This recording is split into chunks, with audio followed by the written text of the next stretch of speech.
serious about business.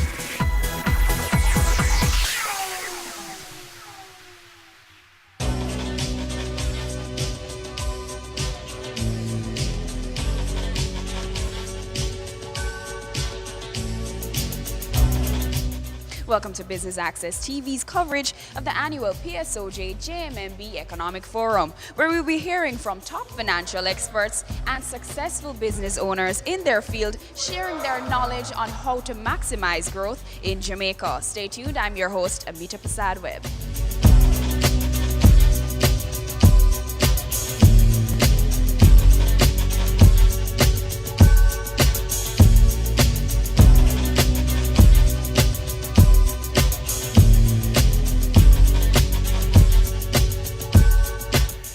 In the face of the undeniably heroic efforts by successive government administrations over the past 10 years to restructure our macroeconomy and our legislative framework, why hasn't the private sector manifestly and obviously not become the real engine of growth that is required to catapult the country into the hyperspace of meaningful growth that we all so earnestly desire?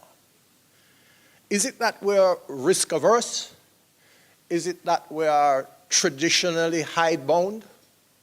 I don't have all the answers, but I'd like us to start thinking in that direction. Because what we know is that it cannot be business as usual. Secondly, where are the real growth sectors within Jamaica that we need to exploit in order to release the excess capital that is currently locked into our traditional investment vehicles, earning little or nothing, and not contributing to the effective empowerment of the larger sector of our population, which has been marginalized into pursuing underground activities that yield very little taxes, generate very little social good, and feed the negative and oftentimes criminal tendencies of our under-equipped population. If we can keep these questions in mind while we absorb the information and reasoning that we'll be hearing this morning, perhaps we can travel a little further down the road towards unraveling the chains that still bind us, such as the low level of access to credit and financial intermediation. Less than 20% or 22% of Jamaicans have access to credit, just a little higher than Haiti. That is not a good situation, and we need to address our minds to breaking that chain. And also the burdensome bureaucracy and cumbersome tax structures that prohibit the entrepreneurial endeavors. And the belief that Jamaica has no indigenous factor resources that are worth investing in. That agriculture is too much of a risk because of bad weather.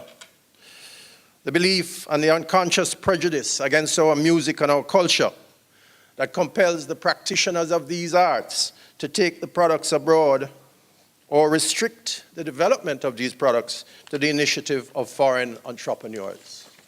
And finally, the low level of interest in our exotic agricultural flavors and fragrances, our medicinal and herbal compounds, and the culture and history that is locked up in our city centers. We need to think on these things. It is my hope that today will generate not only thought, but action to change the direction of our aspirations and behaviors. On behalf of the Private Sector Organization of Jamaica, I welcome you to the annual Economic Forum and look forward to a robust and productive morning. Thank you.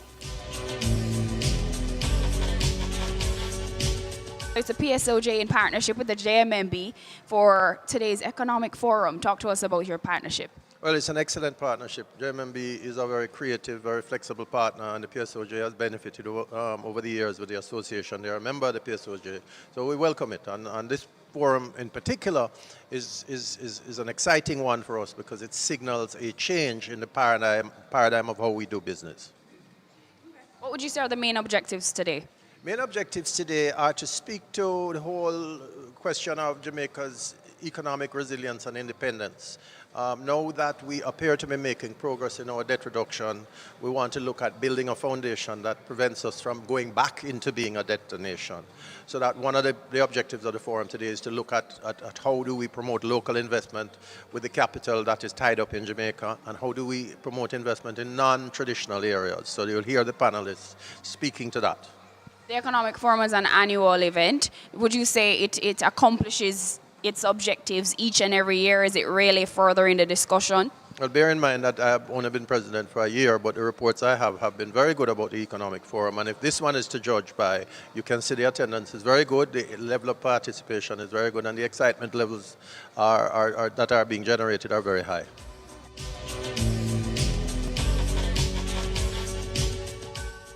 It is great that we are gathered here today to consider economic resilience.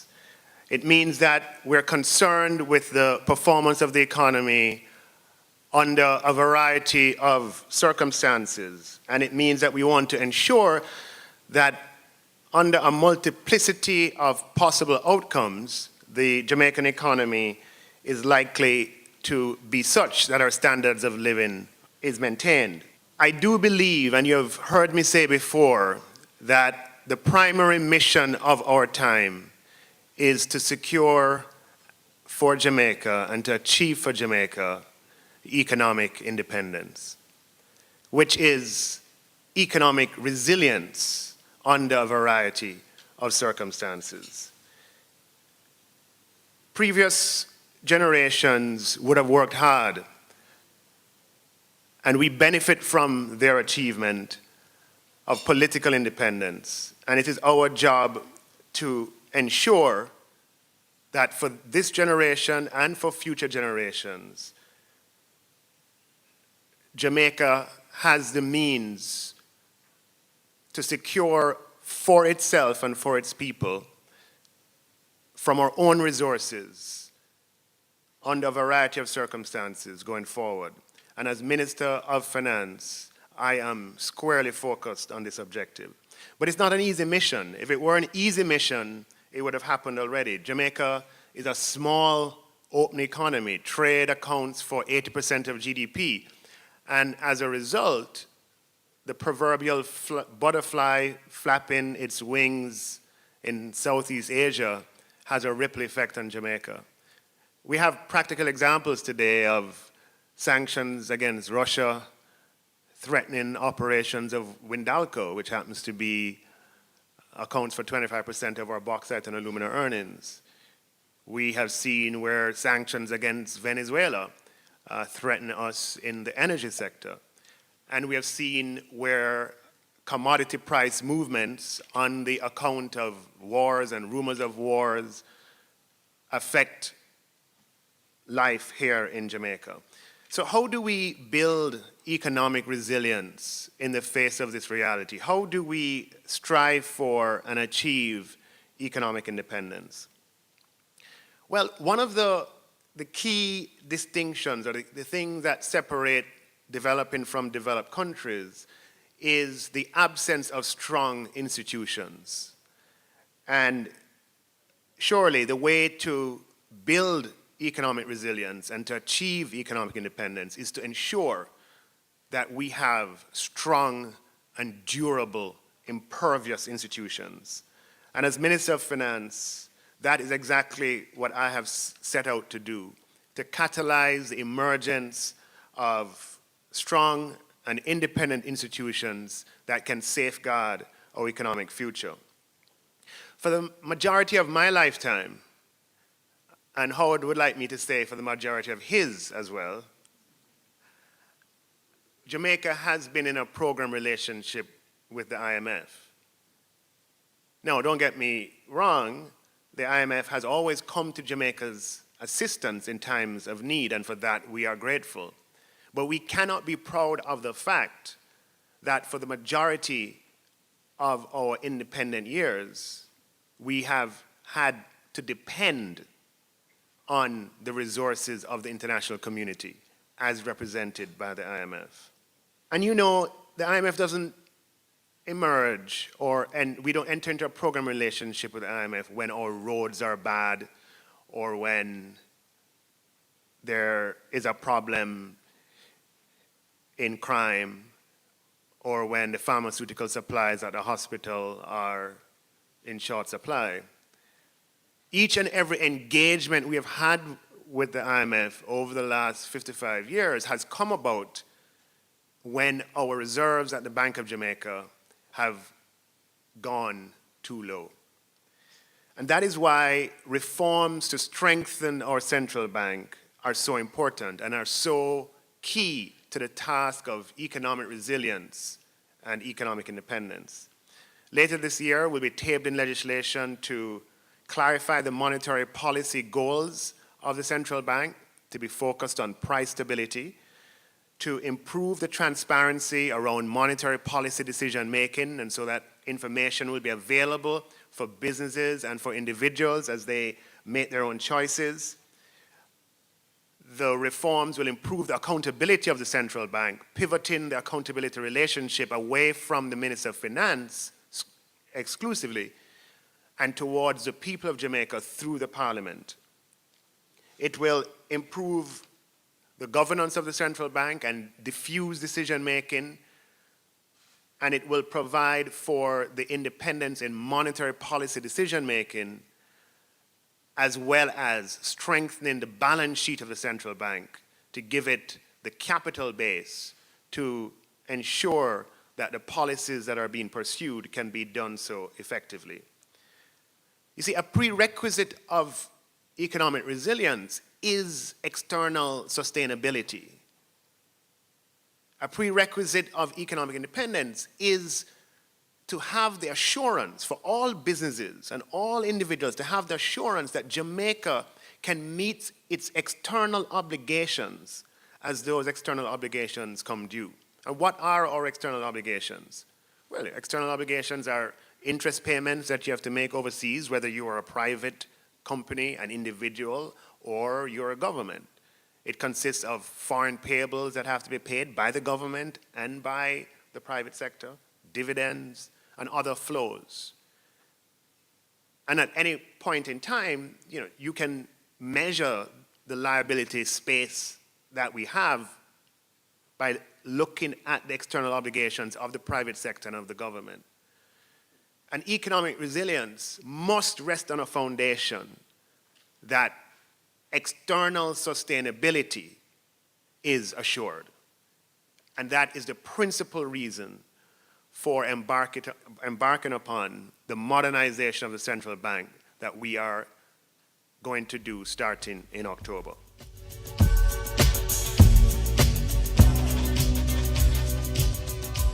We go to a break, but please stay with us. More after this.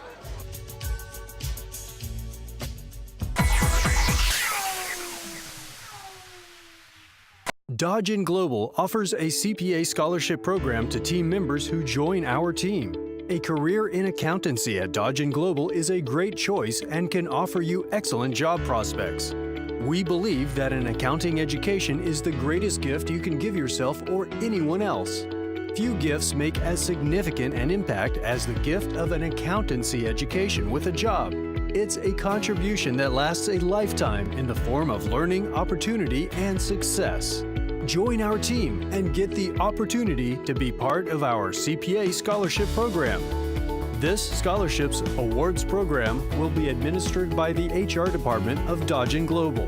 Requirements: first degree in accounting, employed at Dodge & Global, willing to pursue the CPA examination. Here's how to apply. Submit application to Staff Accountant, Dodge & Global. Email sa@dodgen.com.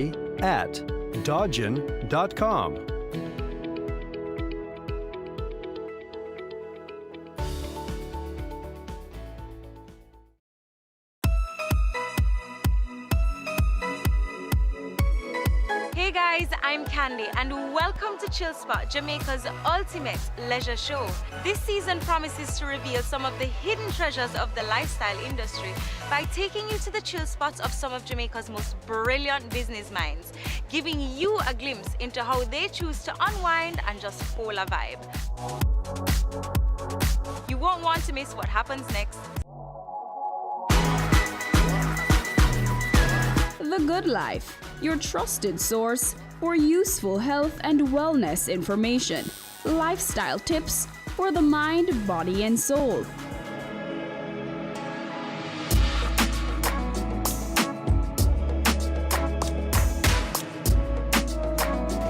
Tune in Tuesdays at 8:30 p.m. on Business Access TV. Your business matters. Business Access TV offers you the most innovative and effective advertising solution for your business, specializing in B2B sales, cost-effective solutions, the customers you want, the repetition you need. No matter the size and nature of your company, your business matters. Call us at 876-291-6233 or 876-376-4225. Email sales@batvja.com.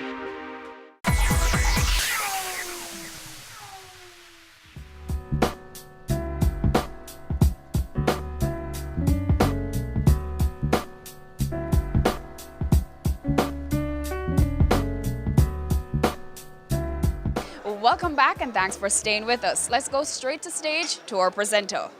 It's one thing to identify problems. It's a whole other thing to actually form the teams around resolving them and having the execution capability to get things done.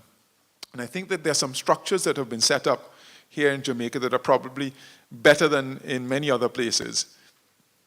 But I would definitely look to see how you could enhance that so you could get more meaningful results in addressing some of these barriers. Because the future of your country is based on it. And no amount of directing people to invest in one industry or one opportunity or the other is going to make the difference. No big project, bring the Chinese and do this, bring people from other countries and do that, get the private sector to invest in agriculture. No amount of this directing is going to make the difference, like freeing up all of the actors to make smart investment decisions easily and understand the rules of the game and find human capital to support their investments. That's where the emphasis and focus really needs to be paid. I think that keeping pace with this rapid change is going to require a fresh approach and a different organizational model to the organizational models and approaches that we've had in the past.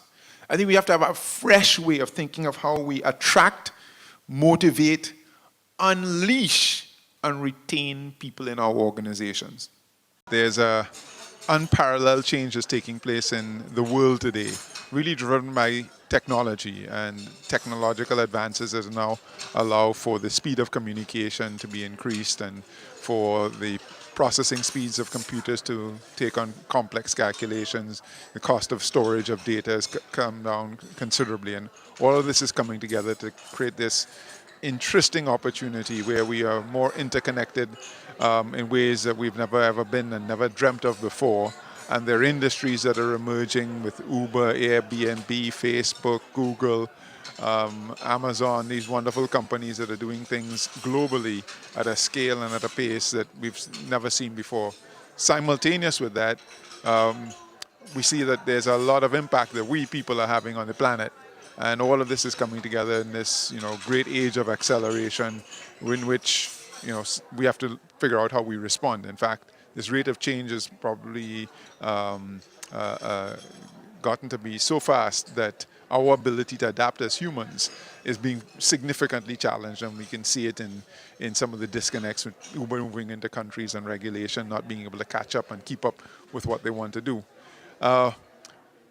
While all of this is taking place on a global scale, we see that here in the Caribbean, we are still, struggling with some of the basics around corruption, around economic growth, strangled by debt, not able to invest in some of the basic things that we need to invest in. And while Jamaica, I think, is a bright spot, having come through this last IMF program and implemented a lot of fiscal discipline, and its economic measures are trending in the right direction. What we think is that you're going to need a fresh approach to how businesses and people look to, I would say, not more than survive, look to be able to operate in this new emerging environment.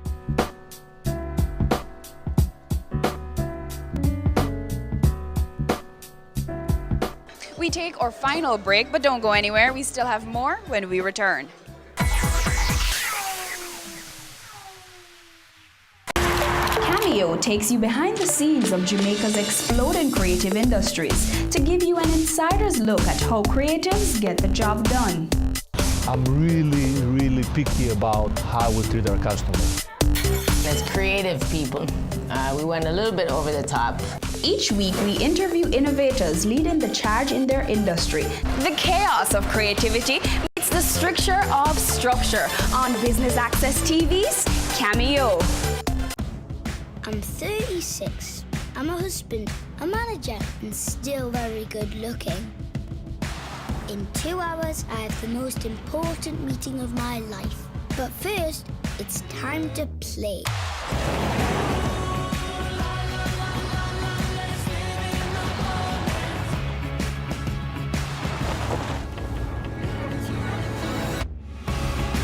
The new Suzuki Vitara.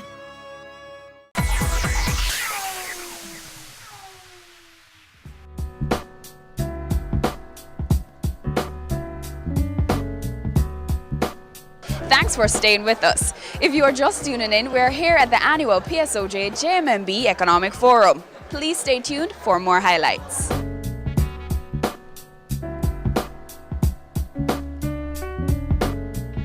To talk a little bit about the business environment. Whether we use doing business or the global economic competitiveness index, I mean, the trends are the same. And what we see there is that Jamaica's not doing that badly. I mean, Jamaica's on top of the Caribbean, fifth, in the Latin America region, first in the starting business, not first, but in the top 5 of starting a business, which is great. But then the question is, what does the business do after it has been registered? And this is where the rubber hits the road. And I said Jamaica's not that bad, in terms of the ranking, but when you look across the indicators, you see that there's huge variability, between the top 5 and going down to 130 among 190 economists on trading across borders. And there are, what we have been doing in other countries in Jamaica, the good thing again in Jamaica is, similar to the good setup of the Economic Growth Council, there is a Competitiveness Council, and they are working with our expert on business environment.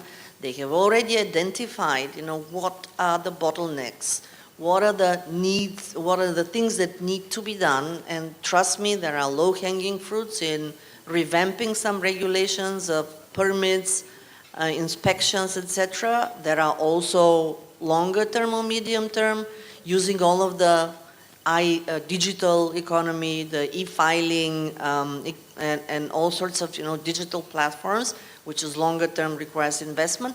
But there is a roadmap, and now, as Mr.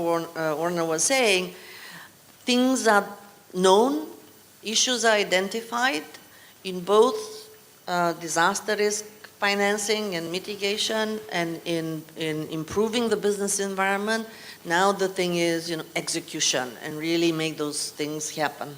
That is our biggest challenge. What we are now seeing, and I'm very happy that Dr. Clark is here, because he has really been really promoting some of the key changes that need to be made on the technocratic front. This issue of the Bank of Jamaica's independence is absolutely critical. Why is it so critical? Between 1963 and 1993, 62% of the increase in money supply in Jamaica was attributable to the Bank of Jamaica lending money to the government of Jamaica. Lending money that it does not have, because the Bank of Jamaica has no money. Right? The only money that exists in Jamaica is the money that we have in our private capacity. The reason the government has any money is because they take it from us in taxes. Right? So when the Bank of Jamaica lends money to the government, it's lending money that it has created out of thin air. That is inherently inflationary. And that is what dominated our economic instability from 1963 to 1993. After 1993, we started to have some controls on Bank of Jamaica credit to the public sector, but we didn't solve our fiscal problems, because For the 2 years between from 1993 to 2013, that 20-year period, we borrowed excessively on international capital markets. Thus that by 2013, as again our keynote speaker pointed out, we had one of the highest debt to GDP levels in the region. So we have a couple of things that we have to accomplish. We need independence of the Bank of Jamaica so it never again reverts to what it does in 63 to 93. But we also need independence on the fiscal fronts to ensure that the government doesn't borrow excessively when it doesn't have access to Bank of Jamaica resources. Again, both of those are technocratic interventions so that at the Ministry of Finance you have a technocratic team that has the capacity to understand exactly how we need to function. But then you also need the partnerships and the social capital to put the government in a position where it is not excessively borrowing because it is managing its fiscal affairs, because there's so much accountability at the level of the broader society, and all of us are recognizing that the government has to be held accountable on that front. So it's not a conceptual challenge, colleagues, it's an execution and an implementation challenge.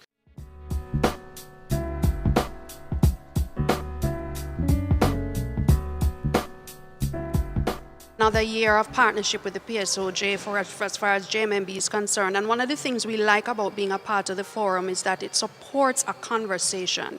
So what you have is a room filled with some of the brightest minds in Jamaica, top executives, top academics coming together to talk about what's best for the Jamaican economy. And so what we expect from today is no different from the years past. Obviously, things would have changed. We're going through a time of exchange rate devaluation of the Jamaican dollar, concerns about the exchange rate, concerns about inflation. Are we measuring the right things? And so we believe that what's going to happen here today is going to bring a lot of that out and really get into solution mode about what we need to do as a country to get us where we need to go. Let's talk a little bit about JMMB. You're here today with in partnership with the PSOJ. What's next? Well, for JMMB, we have always been an organization that has been a little bit different. As a financial services entity, we're not your typical bank or investment house. Based on the vision of our co-founders, we have always been about focusing on our clients and focusing on what's best for the community and for Jamaica. And that's what drives our decisions, it drives our strategy. And so that drove the decision to be a part of this partnership. So it's not just about, providing financial services for people and we collect a fee. Really, it is about supporting them in achieving their dreams and being a part of an ongoing process of solution development that will ultimately be to the benefit of Jamaica and everyone who lives here.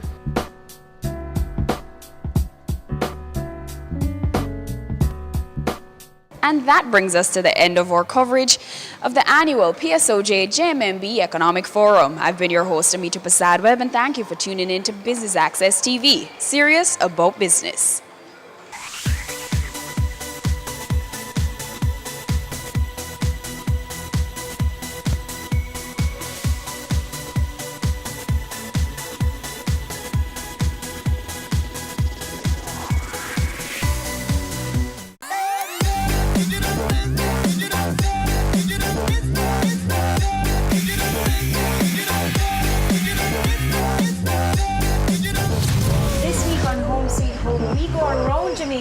To visit a few of our most historical homes, each with their own little story. Our first stop, let's find out.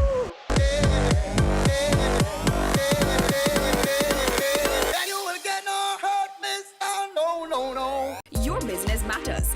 Business Access TV offers you the most innovative and effective advertising solution for your business, specializing in B2B sales, cost-effective solutions, the customers you want, the repetition you need. No matter the size and nature of your company, your business matters. Call us at 876-291-6233 or 876-376-4225. Email sales@batvja.com.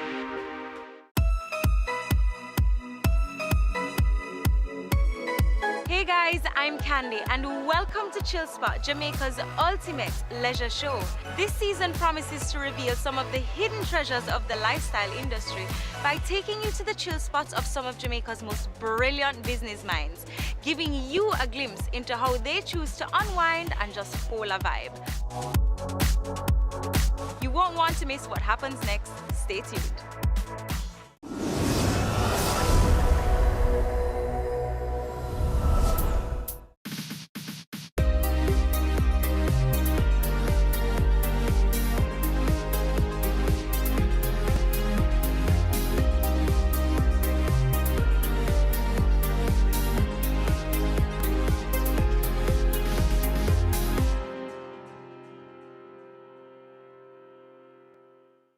In the words of Ziggy Marley, reggae music is simple music, but it's from the heart. Just as people need water to drink, people also need music.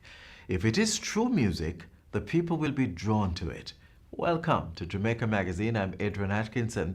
This week in our program, we continue to observe Reggae Month by looking at some developments within the industry over the years. But first, we tackle matters relating to your taxes. You don't want to miss a minute, so stay tuned. Are you aware of how Jamaican adolescents use social media? What do they do online? What do they post? Do you know if they are being harassed? These are questions you should be asking yourself because it is your duty to keep your children safe online. Parents, here's what you need to do. Be active online and offline. Help your child to set up his or her online profile. Make sure you familiarize yourself with the different social media applications that they use and set some rules. Protect our nation's children and save them from cybercriminal attacks. This week on Get the Facts, we are joined by Chief Corporate Communications Officer at the Tax Administration of Jamaica, Maris Horn.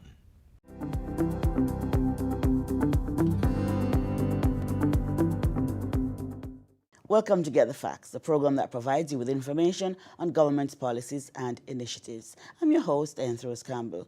Changes are taking place in our transport sector to make our roadways safer for all users. Among the changes is that applicants now have to sit a road code test in order to obtain a provisional driver's license. We'll update you on that initiative, specifically on the role of the Tax Administration Jamaica. And it's tax season. We will have some information on that as well. Our guest is Chief Corporate Communications Officer at Tax Administration Jamaica, Maris Horton. Ms. Horton, welcome to the program. Thank you so much. So good to have you. So let's start with this new regime as it relates to driver's license, getting a permit to drive. Provisional. Provisional driver's license. So it is a collaborative effort between yourself and the ITA. That is correct. Yes. Talk to us about the synergies. Certainly. The synergy is that it really comes under the administration of the Ministry of Transport and Mining. Yes. And particularly the Island Traffic Authority or the examination depots.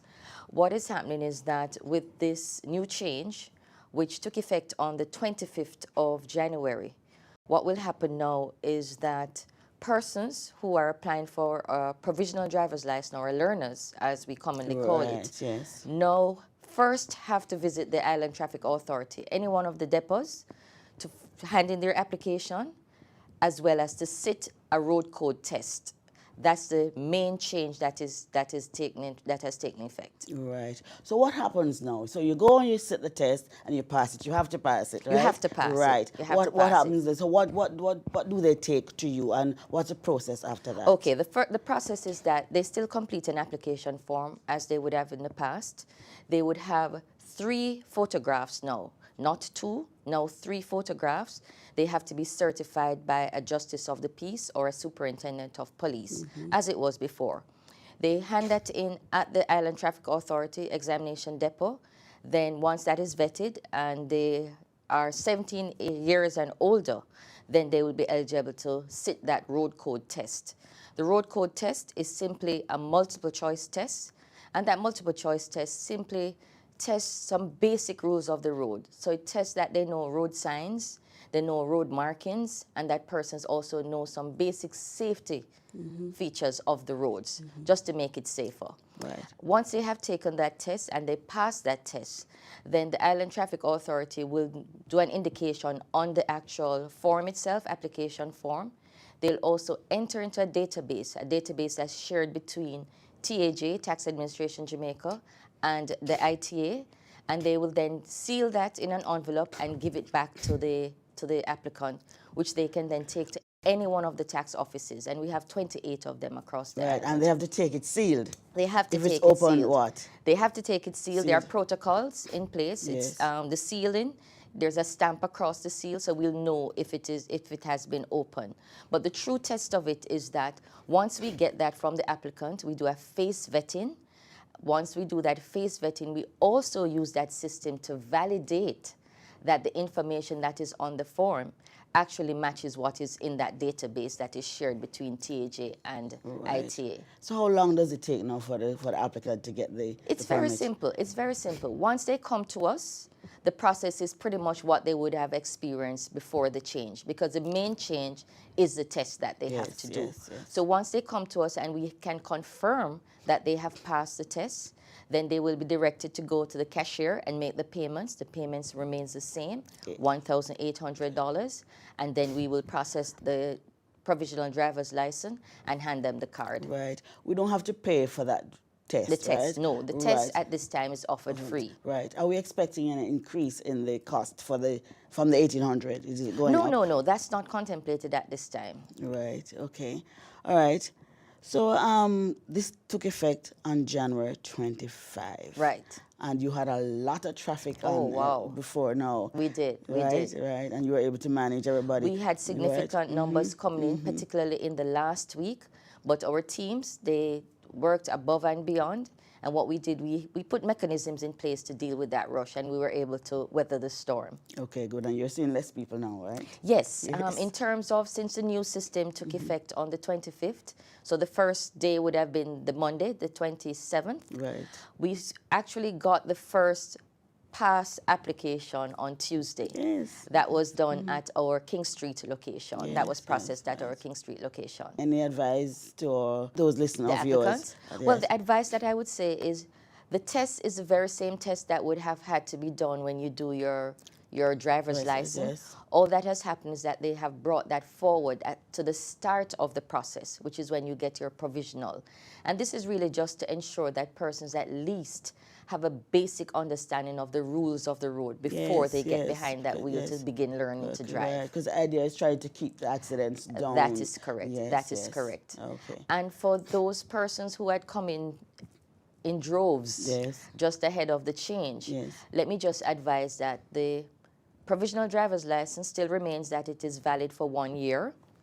At the end of that year, when they go to do the driver's license tests, they'll still have to do that road code test at that point. Or if that provisional driver's license expires before they actually do their driver's tests, they will still again have to do that road code test. Right. Everyone must do the road code test. So even if they had it before the change, they will still be required to do the road code test. Right. But persons who already have their driver's license don't need to think about doing the No. test. If you already have your driver's license, you would have done a road code test as part of the process to get your driver's license test. This is really just for the persons with a provisional driver's license, or the learners as we refer to it. They will have to do a test at some point.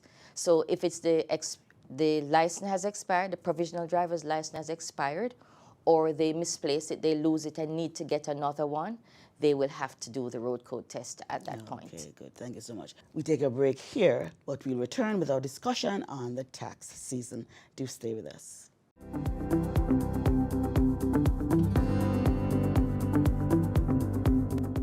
If you've ever wondered what your property taxes are used for, wonder no more. Your property taxes provide revenue for the provision of public and community amenities throughout Jamaica, which are delivered by local government officials. When you pay your property taxes, you aid with the maintenance and expansion of our street lighting to ensure you are not walking in the dark at nights, the collection and the disposal of solid waste to prevent the pileup of garbage in communities, the improvement of our community infrastructure, and repairs to fire stations and service vehicles, along with rehabilitation of our roads. Pay your property taxes online, in line, or via mobile tax units and avoid being sought by the government. For more information, visit the Tax Administration website at www.jamaicatax.gov.jm or call 876-902-9463.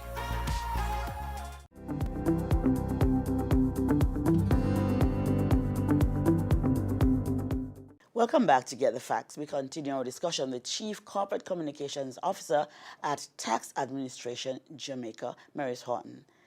Now, we're in tax season, right? Yes. When do we need to file our taxes and how do we do that? Let's start there. Certainly. Yes. Well, this year, it's actually on March 16. Income tax filing due date is normally on the 15th of March. Yes. But because the 15th falls on Sunday, then it's the next working day. So for this year, it is March 16. And when we say income tax filing, who are the persons who are required to file? So we're talking here about self-employed persons, employed persons who have other sources of income. So we're talking about persons who have a business on the side, for example, or they're doing a little thing on the side. You have your corporate bodies, your companies, other organizations. All these entities are required to file their income tax returns on March 16 this year. Okay. And you have a new system. Well, people are now you're asking us to file online. Online, yes. We're asking persons to file online. So we have a system, it's called our Revenue Administration Information System, that has a suite of e-services, which includes filing income tax returns online.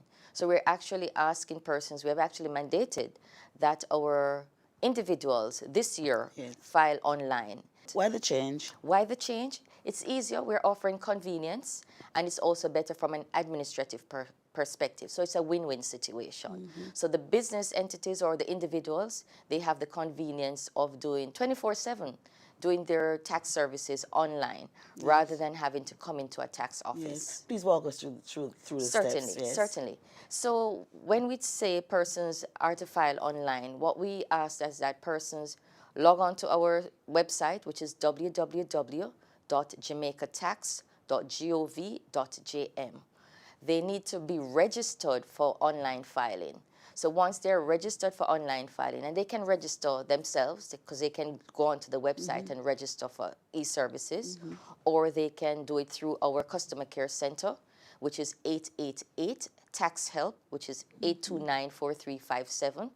We also offer what we call e-one-on-ones. Yes. So persons can actually contact us, and our taxpayer education officers will be happy to come to your space and actually work with you. Yes, register you and actually help you to file online. So we offer that.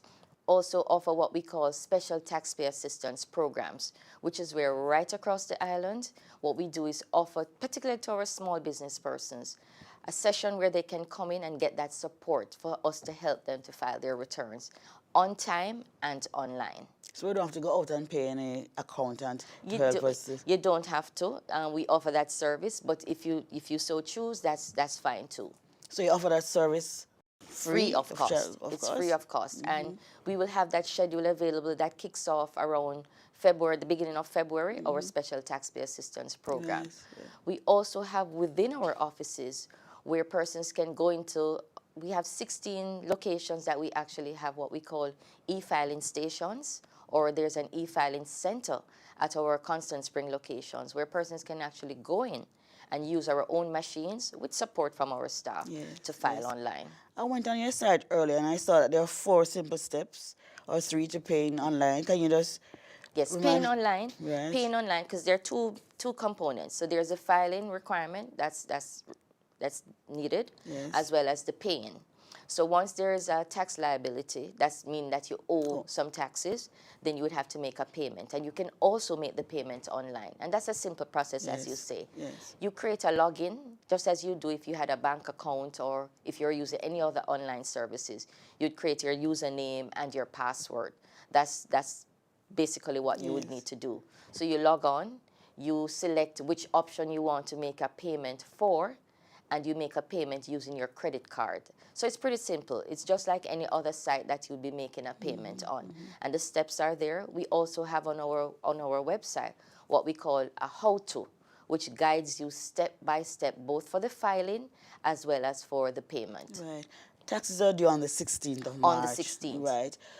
What if I don't get to pay my taxes by the 16th? What other Well, options if you don't get to pay, and we're encouraging persons to pay by the 16th, file and pay. So it's not just the payment, it's also the filing. So that actual return form, the form, is actually important that is done on time as well. Because persons who are late in their filing, and 1 day late is still late. So you're late in your filing, you're late in your payment. There are penalties that apply to that. And we don't want anybody to pay more than they are due to pay. So we're encouraging persons to pay and file on time and online. We need to at least also predict how much taxes. Yes, so there are 2 things that you're required to file as of March 16, on or before. So there is the report that you do for what we call your annual income tax return, which actually looks at your tax payment due for the year 2019. So that's your past year.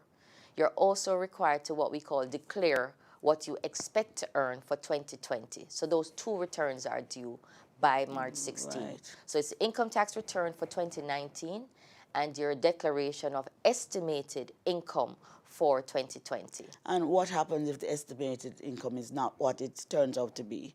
Well, your estimate is usually based on the year before, but our system is what we call a self-assessment system. So you're actually assessing what your income is and what you're expected to pay. Yes.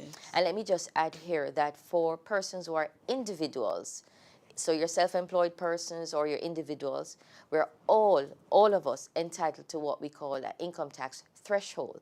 That's a tax-free amount.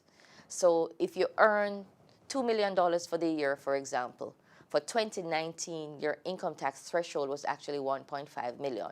And persons would have heard the term 1.5 million. Yes, yes. That 1.5 million is the amount that you get without having to pay any taxes on it. So if you earn $2 million, then you only pay taxes on 500,000 of it, because 1.5 million of it would be tax-free. Those for self-employed? Self-employed, as well as our employed persons. Oh, So okay. for employed persons, you would see that on a monthly basis or a weekly based payment, depending on how you're paid. Yes, yes. You get it at the time that you're Yes, paid. yes. As we wrap, any advice for... Any advice? The advice that I would give to persons, be on time, file online, and if you need assistance, contact our customer care center, or for persons who need that hands-on assistance, there are our special taxpayer assistance program that's provided free of cost. It's going to be right across the island. We'll have a schedule of when they are, where they are, and we are encouraging persons to take advantage of these free sessions. Thank you so very much. This has been Get the Facts. Our guest was Chief Corporate Communications Officer at Tax Administration Jamaica, Maurice Horton. For more information on all tax matters, call the TAJ toll-free at 888-829-4357 or email them at taxhelp@taj.gov.jm. The due date for filing income tax returns this year is March 16. Avoid penalties, save money. Until next time, I'm Anthros Campbell. Do take care.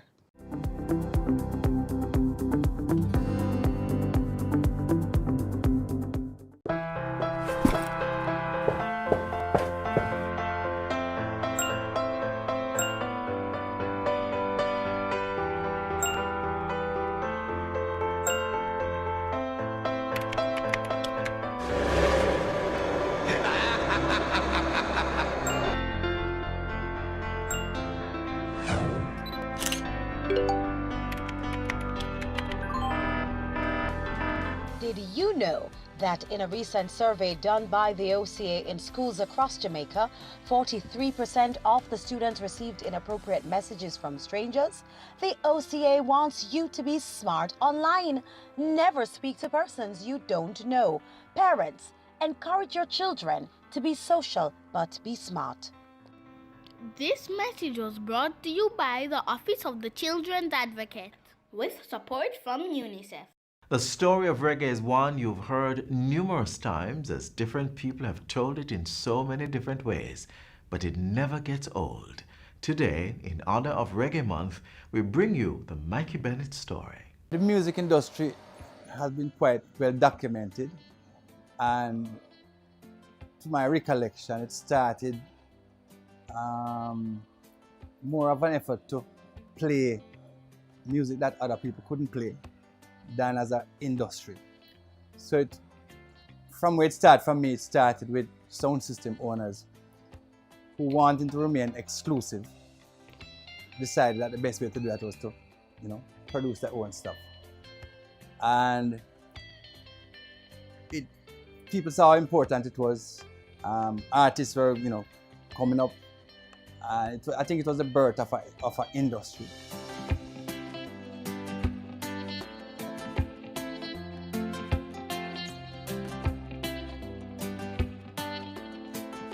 reggae is the soundtrack of our lives, you know. In other words, it's not like we made an effort to, boy, we're gonna like reggae.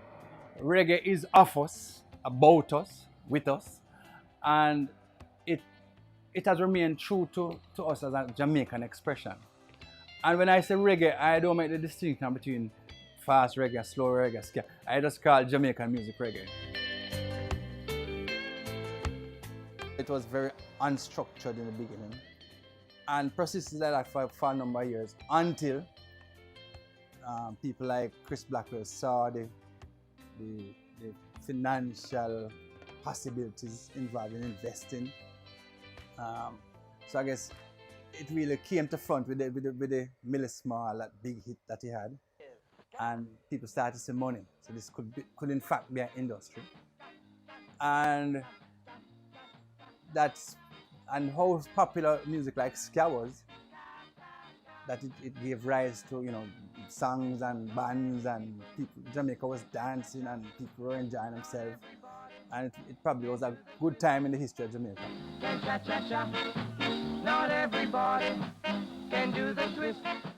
It kind of unearthed that spirit, that creative spirit in Jamaican, and we broke all of the recording rules, but we came up with a product that kind of represented the kind of Jamaican spirit, and that indomitable spirit, and it gave a sort of voice or expression to our Africanness.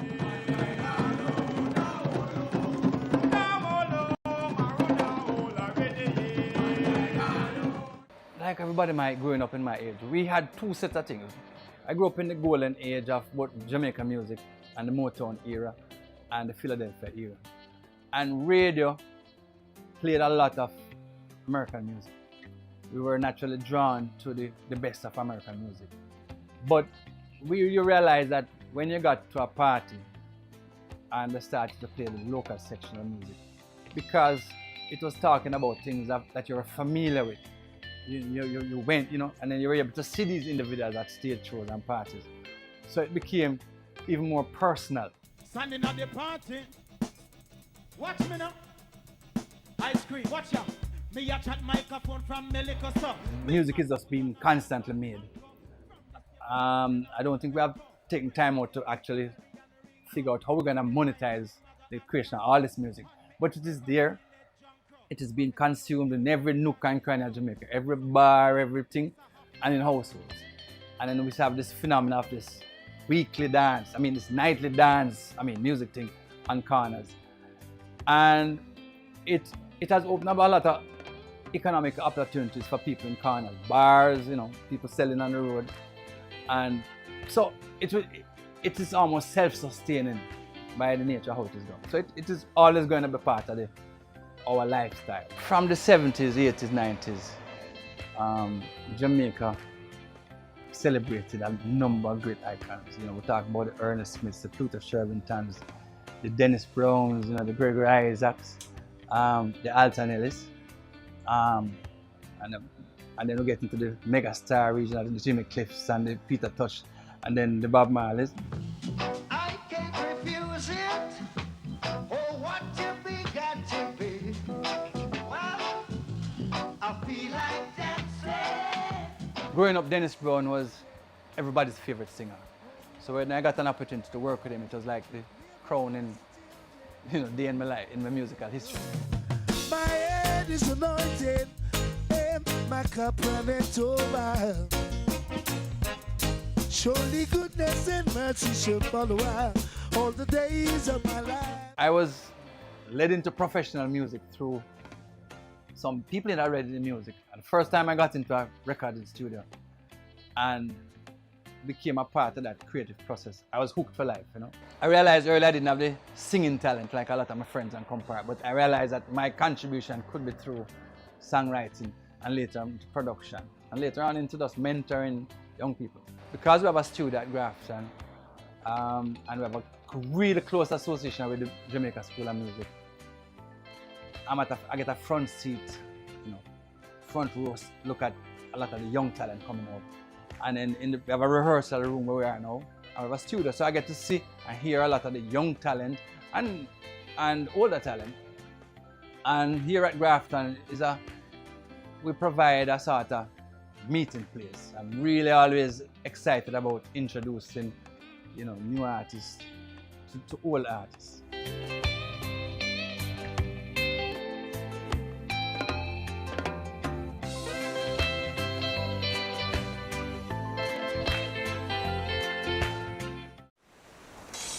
Let's get a little breeze on this land. All right. Now let's get some bounce in the rhythm. All right. Let's get some fire on our hearts. Now that is what we call all right. Run, come, get some Jamaica.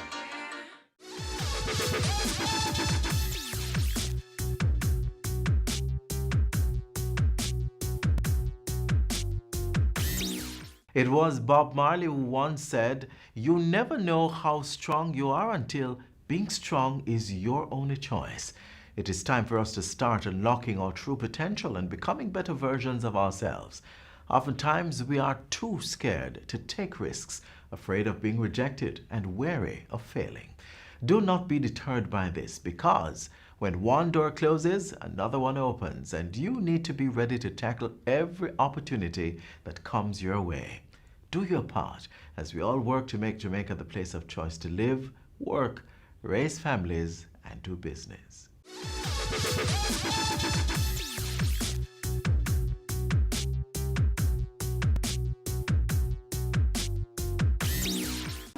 Reggae Month 2020 is here, and a host of activities are in store across the island. Echoes of Sound Systems, Reggae Wednesdays, Reggae Gospel Concert, Bob Marley's 75th birthday celebrations, Jaria Honours Award, Reggae Film in the Park, Children of the Icon Store Concert, and more. Keep up to date on all the activities. Download the new Reggae Month mobile app. Simply search the words Reggae Month Jamaica in the Google Play or App Store. The app will also allow you to add and promote your own Reggae Month activity. So what are you waiting for? Download away and make use of this innovative technology today. Reggae Month 2020. Come catch the rhythm.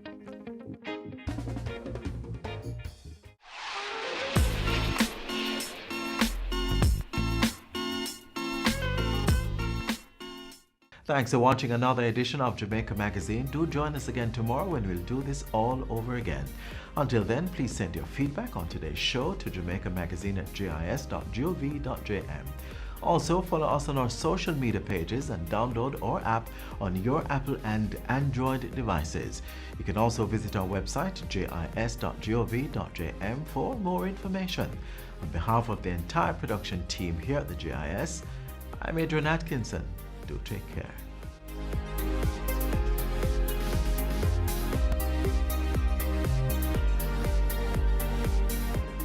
This has been a production of the Jamaica Information Service, the voice of Jamaica. Cash flow and budgeting analysis. A business can be profitable and still run into trouble due to cash flow issues. We can forecast and evaluate your company's financial condition, estimate financing requirements, and track cash flow sources and uses. For more information and to discuss your requirements with one of our experts, please contact us today. Email info@dodgen.global. Website https://dodgen.global.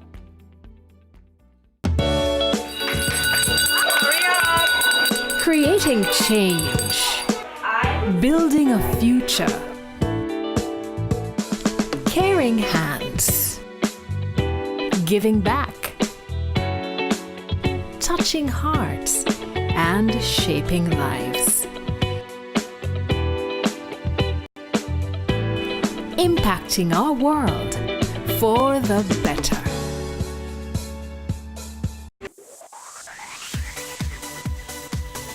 Watching Business Access TV.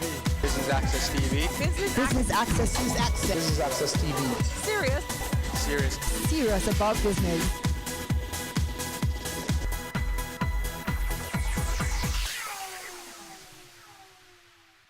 Business Access TV welcomes you to the Courtly Hotel in New Kingston, Jamaica for the Technological Solutions Limited cocktail reception, as well as the opening of their SQF training.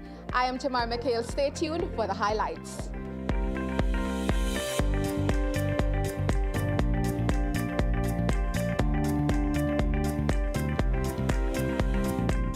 A very, very warm welcome to you all. I am Earl Patrick. I'm the acting board chairman of Technological Solutions Limited. And my task this evening is to guide you through this evening's proceedings. We have representatives in our audience from various countries in the region: Barbados, Suriname,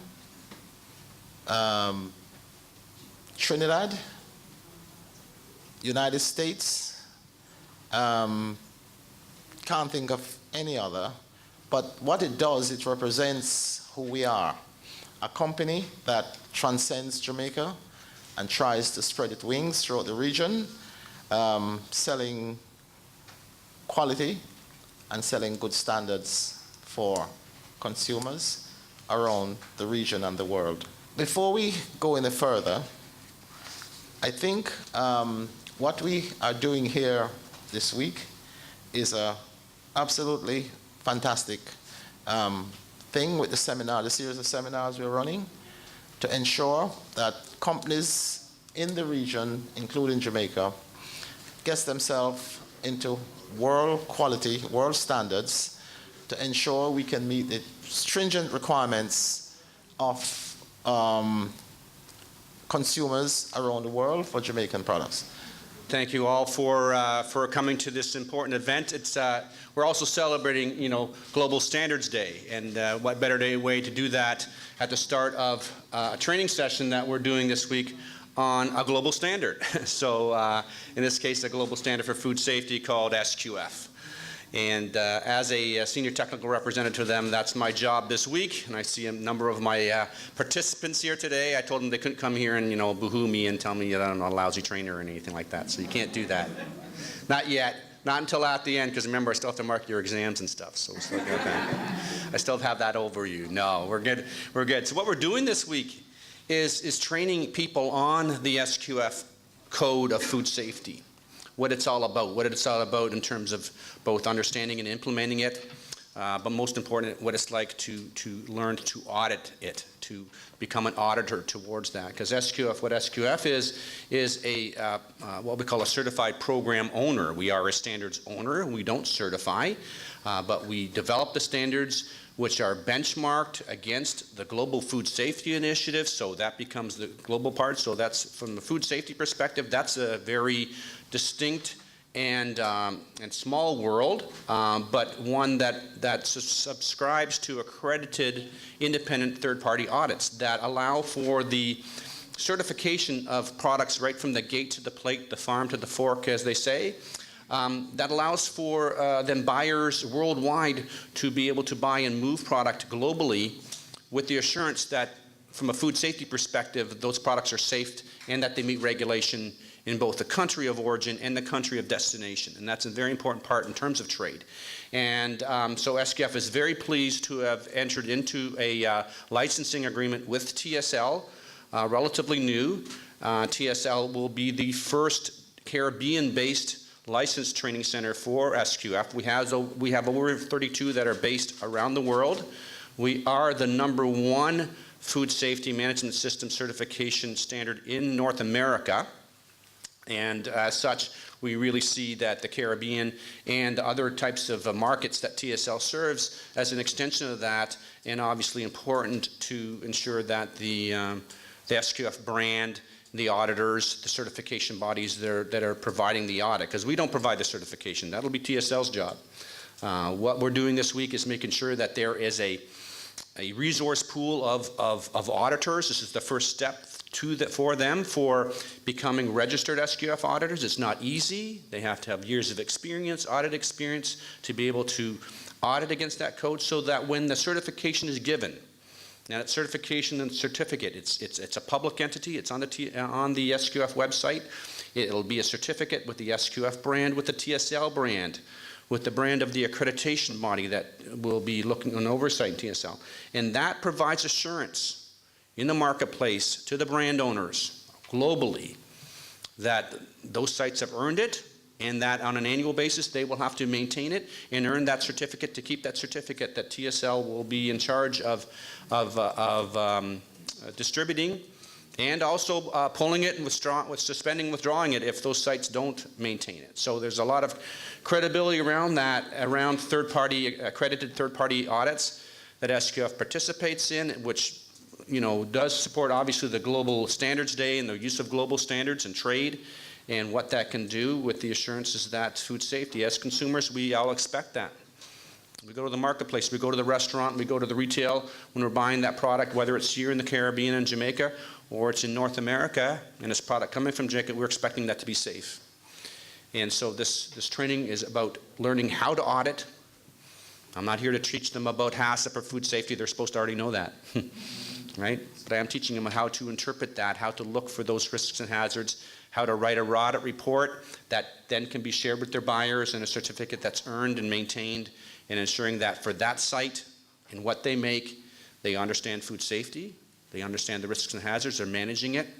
It doesn't mean it's going to be perfect, because food safety is never 100%, but they're staying up to date, they're staying current, they're learning the technologies that change, the auditors are learning that and applying that and challenge those sites to say, show me that you know what the SQF code and the good food safety practices that are expected globally are being done here, so that your buyers can do that too. So very pleased to be here to continue to build that resource pool in the Caribbean, in North America, so that they can be available to TSL and their certification body to then provide that service in the Caribbean and beyond, and ensure that those products that are being exported and consumed locally are safe products. So thank you very much for your time, and a pleasure to be here for the week. So I was looking at your profile earlier, and you have quite a wealth of experience. I understand over 30 years in the industry.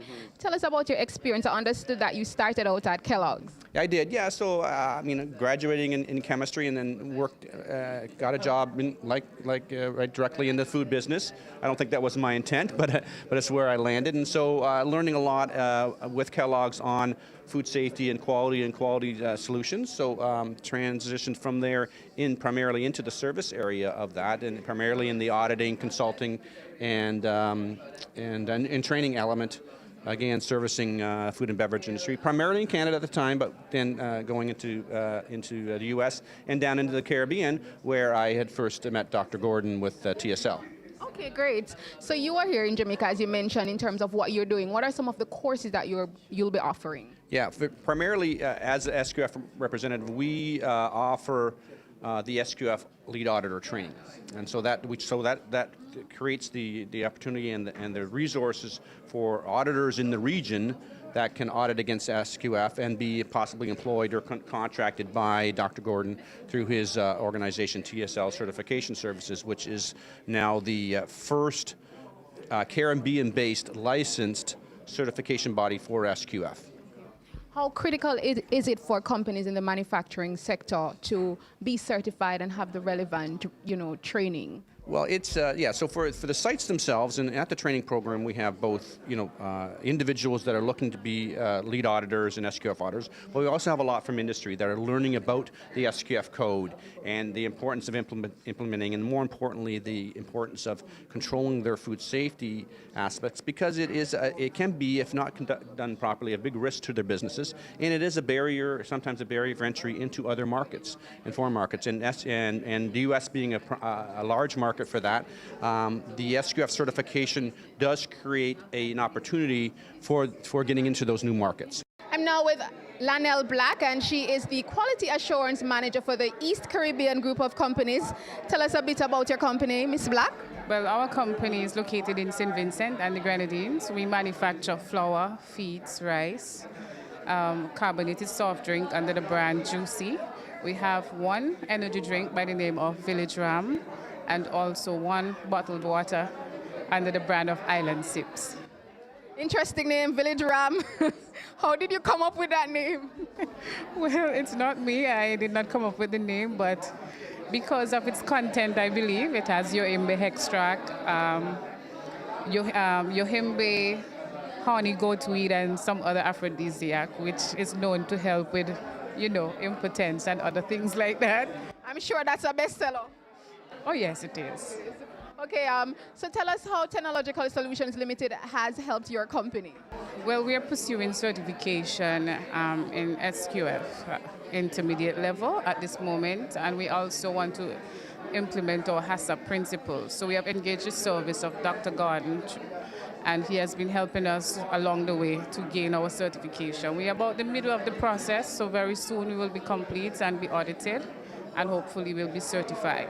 Okay, and how has the training so far been for you? The training is very good. We don't have that training at home because, as Dr. God indicated, it's the first in the Caribbean.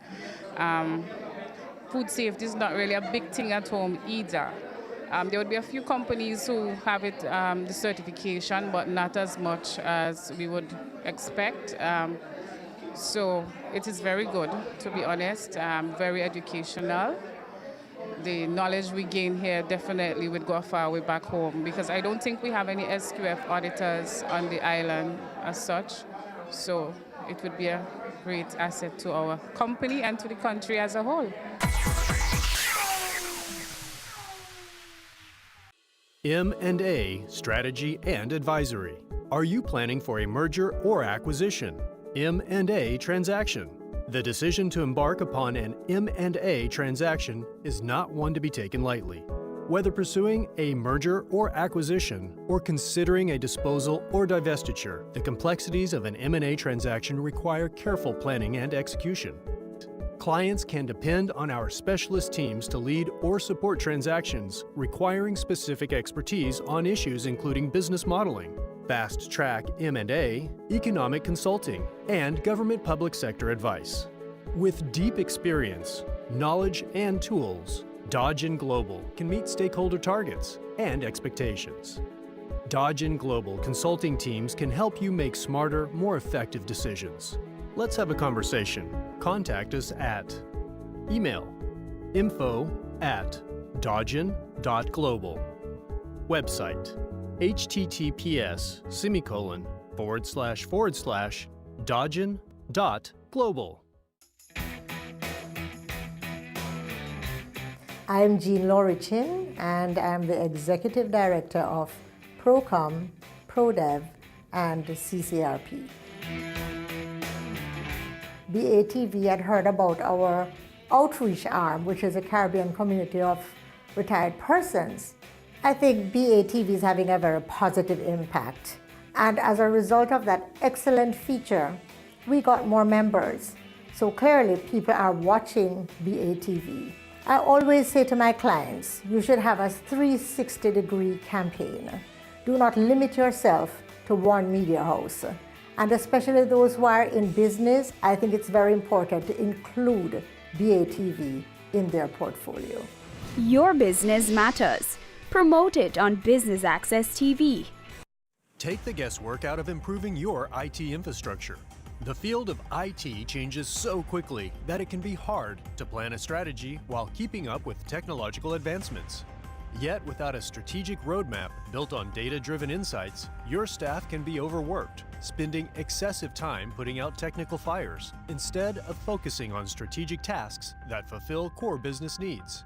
Our IT consulting services are the first step towards transforming your enterprise IT and improving your business efficiency. Our experts have the industry experience and best-in-class tools to methodically assess your entire support operation. We look at your IT support services holistically, identifying improvement areas that will have the greatest impact on employee productivity, service levels, and customer satisfaction. Need help improving your infrastructure uptime? Contact us to discuss a solution that will provide you greater productivity and efficiency. Email info@dodgen.global. Website https://dodgen.global. In this one degree, you're able to do many things. I think the field found me. I'd rather work with the deceased and work with the living. Let us open your mind to careers you've never considered. Miniature model maker. Game technician. Animator. Good job. Empowerment. Career moves.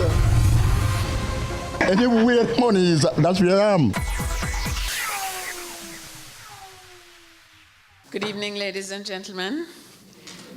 The Honorable Audley Shaw, the indefatigable Minister of Industry, Commerce, Agriculture and Fisheries and Investment, our Minister.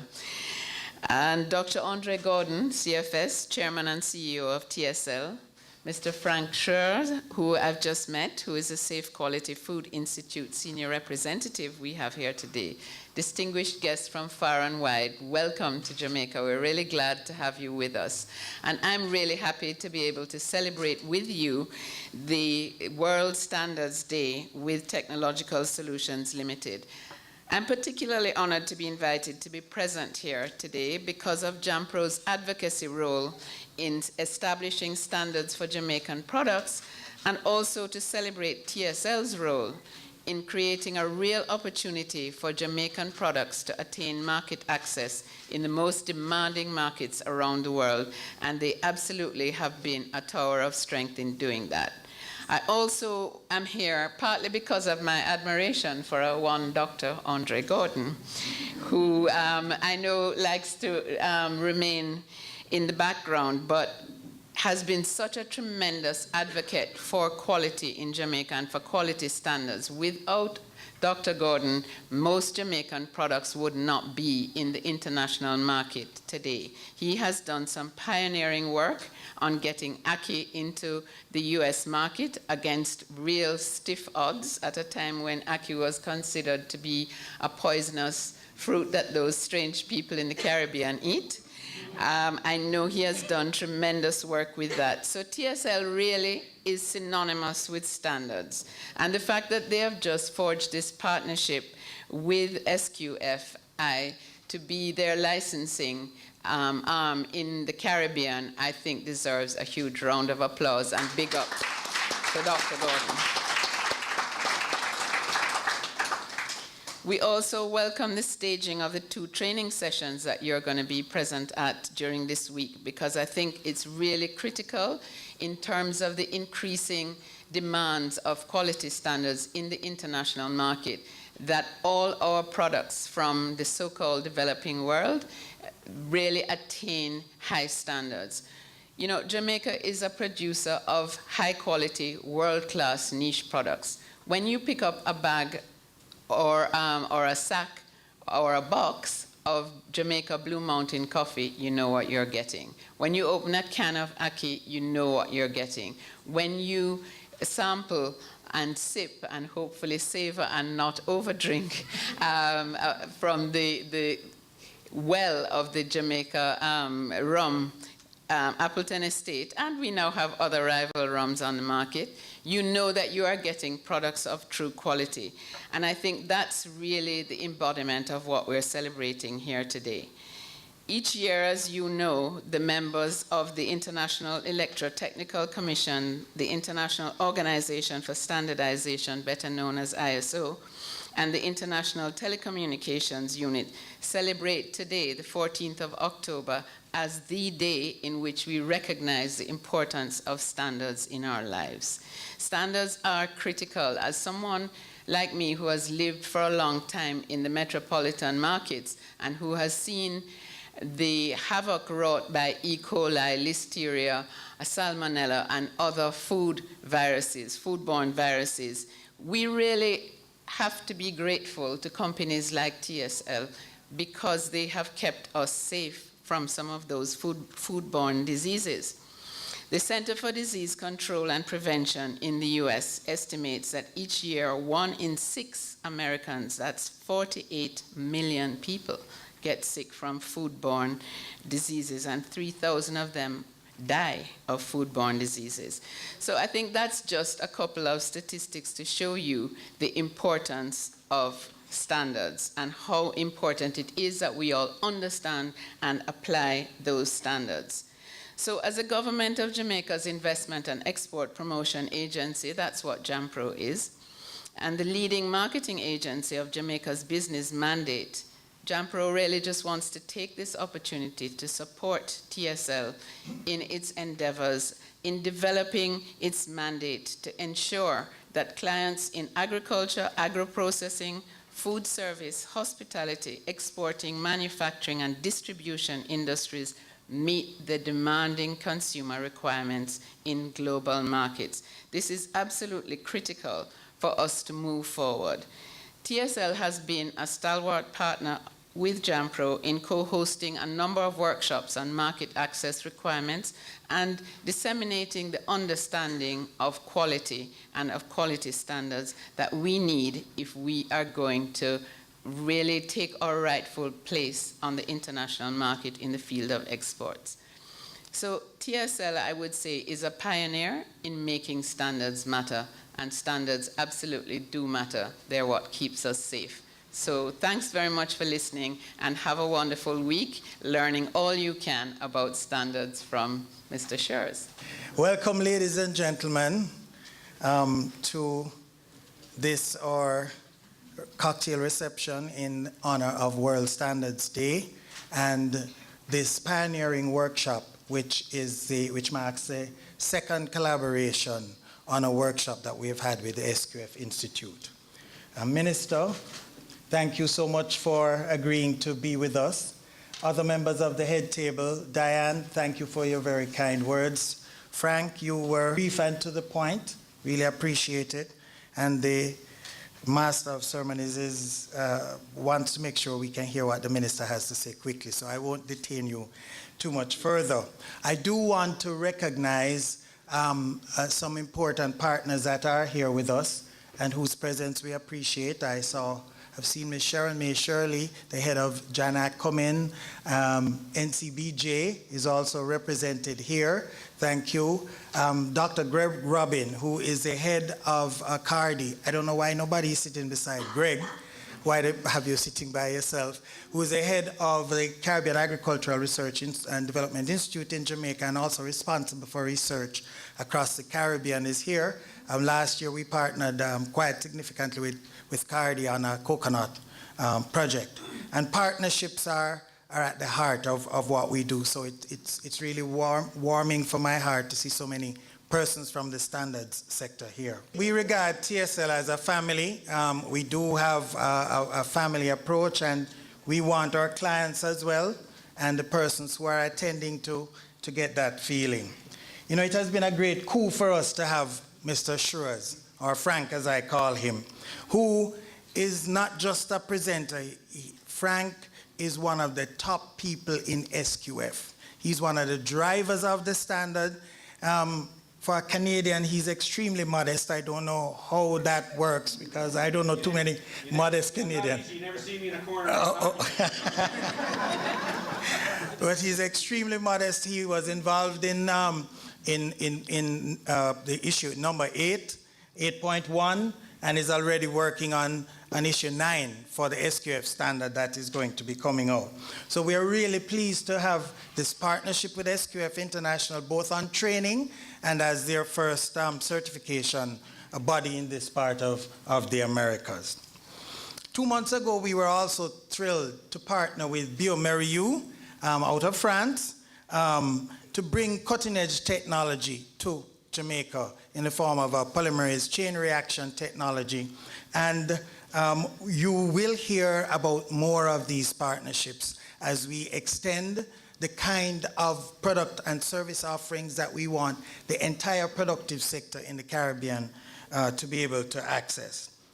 We are committed at TSL to the making standards live for us in driving the productive sector in the Caribbean forward in being competitive in our own markets and in the global markets in which we intend to participate. You know, as part of this, one of the things we've done is document our experience with the agreement of several of our customers, and this represents another partnership. And I just advised President of JAMPRO and Minister will be making a gift to them of our first book, which captures what Diane spoke about, the whole story, the approach in which we partnered with the Bureau of Standards and several other government and private entities to get Ackies back into the US market. On the next book that we have coming out, I'm pleased to say that Rick, Helen, and other team members, Rochelle, where's Rochelle, from TSL, have partnered on the writing of that book, as well as our colleagues from US, from the Food and Drug Administration, from Sweden, and many other countries. Partnerships are the heart of what we do. And over the years, we've worked quite closely with the standards sector as we mark World Standards Day to train persons in the bureaus of standards throughout the region. We were instrumental in helping many of the small bureaus of standards get set up. We worked closely with the Bureau of Standards in Suriname, literally throughout the entire Caribbean. So we see it as an apt and fitting coincidence that this workshop is being opened on World Standards Day, as the president of JAMPRO has mentioned. You know, as some of you may be aware, TSL is in an expansion mode. And later on this year, Minister, you may be interested. Later on this year, you will hear other things. We have other partnerships, but early in the new year, TSL will avail itself of that opportunity that you, as minister, fought so hard to retain, and that is access to the Jamaica Junior Stock Exchange. Minister, that is probably the one of the most significant contributions that they will remember Audley Shaw for as Minister of Finance. Many people do not understand how important it is for companies that have existed for a while to be able to access capital to grow.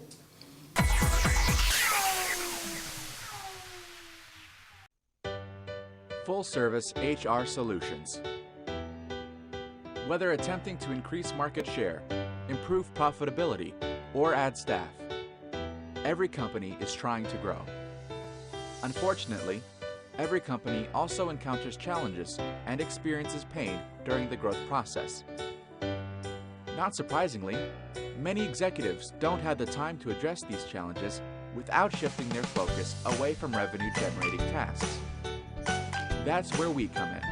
At Doggin Global, we're passionate about helping people like you grow their businesses, take better care of their employees, and enjoy a higher quality of life. And we've been doing just that for more than 17 years. What sets Doggin Global apart from other HR outsourcing firms is our ability to create customized and scalable service offerings that not only meet your organization's current needs, but also can grow as your business grows. Why our model works. We deliver our HR services in one of two ways, either through a professional employer organization arrangement, PEO, or through an administrative services organization, ASO, arrangement. Professional employer organization, PEO. Under a professional employer organization arrangement, your company enters a co-employment relationship with Doggin Global. This allows us to act as the employer of record for your business, facilitating shared liability with Doggin Global on employee-related matters. This arrangement also gives us full authority to perform many of the tedious administrative tasks associated with being an employer, payroll administration, benefits reconciliation, etc., on your behalf and process all employee-related taxes under our tax identification number. Administrative Services Organization, ASO. Doggin Global ASO model allows you to pick and choose from our wide array of services to create a custom offering designed to support or supplement your current in-house HR staff or internal processes. This a la carte approach is more like traditional business process outsourcing and vendor-client relationships, and works best for large and established companies that already have an HR infrastructure in place. For additional information, contact us at email info@doggin.global, website www.doggin.global.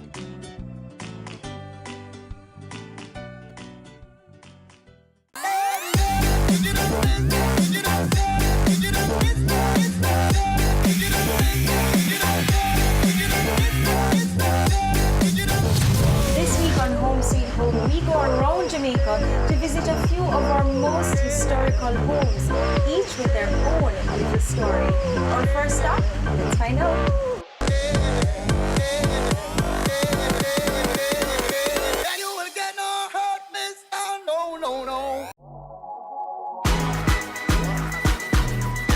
The Good Life, your trusted source for useful health and wellness information, lifestyle tips for the mind, body, and soul.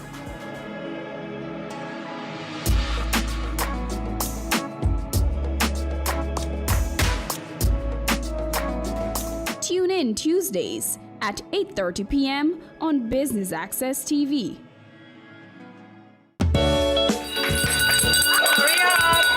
Creating change. Building a future. Caring hands. Giving back. Touching hearts and shaping lives. Impacting our world for the better.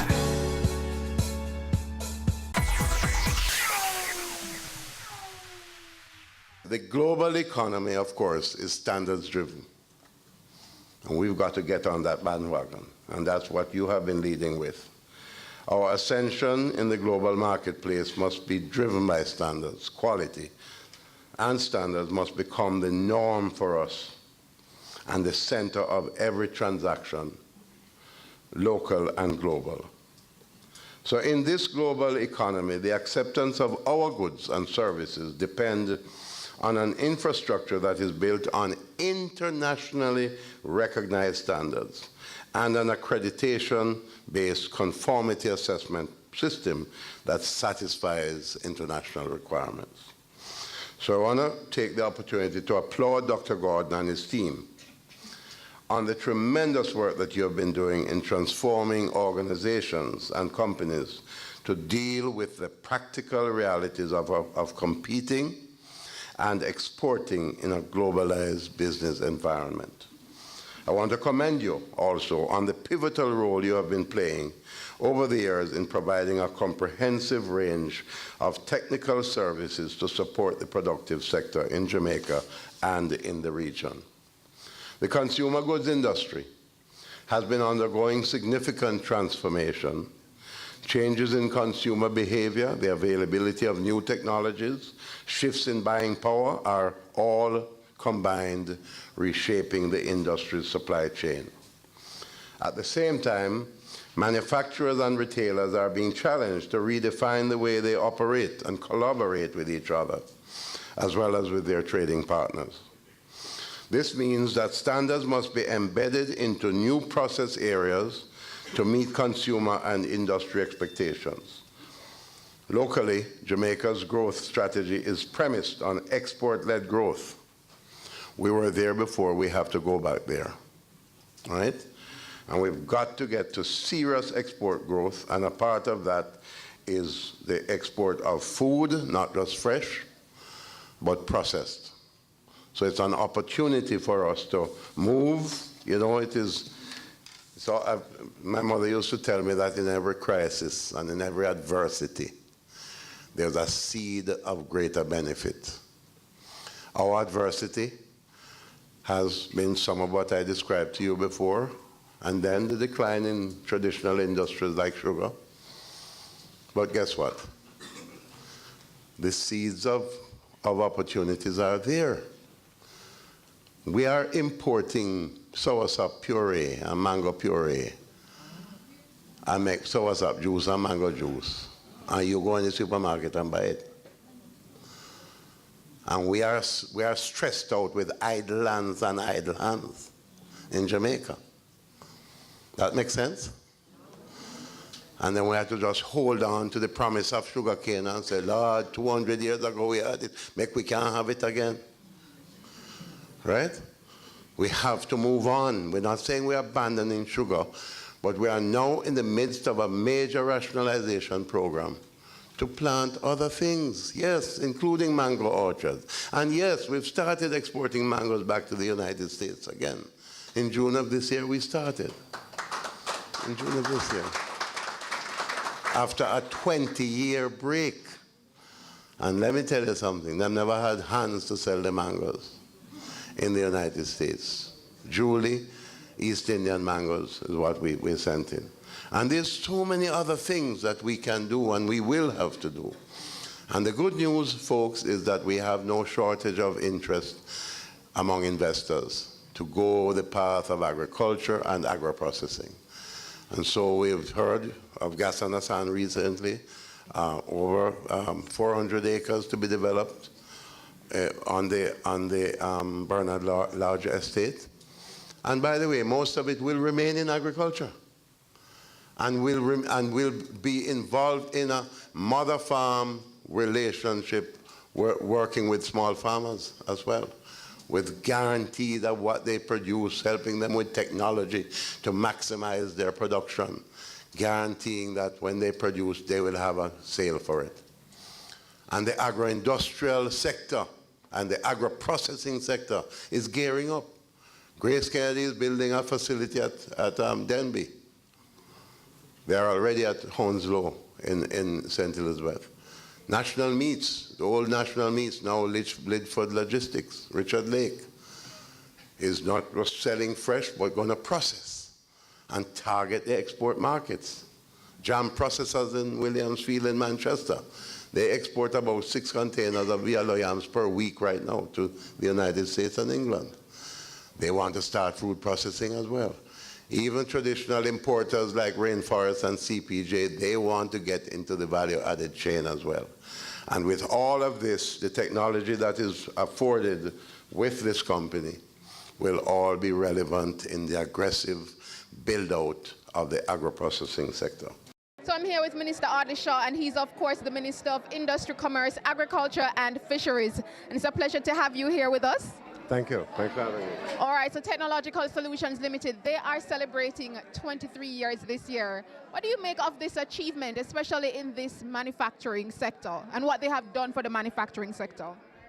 Well, I think it's really significant what they have done, because we have no hope to penetrate the international markets on a sustainable basis and expand that penetration without stepping up to global levels of technology. And that's what TSL is doing. So they are guiding our companies that, listen, you have to have standards down here, and you have to have those standards at international levels. And so I really want to congratulate them on this pursuit of such an important area, because technology is one of the drivers of global wealth creation and mass production. So I'm very happy for the company, and my hope is that they'll grow from strength to strength, not just in Jamaica, but for the entire Caribbean region. And we see a number of companies over the years that have struggled to, get their products onto the global market. They have helped companies to do that. What advice would you give to companies who want to venture into this arena in terms of the standards that they require? My advice to the companies is, once you're targeting the export markets, don't even think about it. You put a plan in your business plan. You must have a segment to engage a company like Dr. Gordon's company, so that you are putting up in place a platform that guarantees success in international market penetration. And then accompanying the technology solutions that he provides is you now have the opportunity through the Junior Stock Exchange to raise money at reasonable interest rates and on an equity basis. And in some cases, it's not just the stock exchange, but we now have banks that are lending money at 5 and 6% interest rates, single digits. And so get formal, get transparent, access low-cost money, and importantly, access technology for market penetration. Awesome. My last question to you, Minister Shaw. At the end of the day, persons want to excel on the global stage in terms of their businesses, in terms of manufacturing. But at the end of the day, we just mentioned in terms of the obstacles that companies face and how companies like TSL help them to overcome it. But how, what last advice would you give to companies who are struggling to just make it, in Jamaica? My advice to them would be, don't suffer in silence. As Minister of Industry, Commerce, Agriculture and Fisheries, the merging of these ministries of industry and agriculture, which was the brainchild of our Prime Minister, right? It's still a work in progress, but what I want to say to entrepreneurs who want to excel in their business enterprise or the international market, if you're bucking up with bureaucratic humbug and obstacles, find a straight path to my office, right? And we're going to get rid of the bureaucracy because we have got to make it easier to do business in Jamaica and easier to penetrate the markets of the world.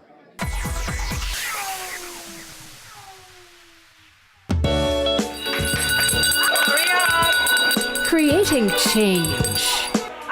Building a future. Caring, giving back. Touching hearts and shaping lives. Impacting our world for the better. Taking the pain out of the audit preparation. Doggin Global now offers audit management services, AMS. With AMS, Doggin Global team manages your external audit process by providing the following. 1. Prepare and review schedules for your external auditors. 2. Prepare responses to your external audit team queries. 3. Assign our team members to locate supporting documents during field work. 4. Draft financial statements in accordance with IFRS to supply to your external auditors. 5.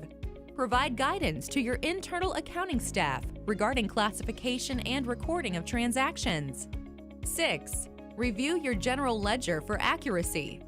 7. Prepare necessary journal entries. 8. Prepare fixed asset register. 9. Prepare accounting and operational manual for effective internal control. 10. Liaise with the company external auditors. We work with your team to achieve timely and effective external audits, resulting in timely completion of your audited financial statement, while your current staff focuses on their daily activities. Contact us, info@doggin.global, website doggin.global.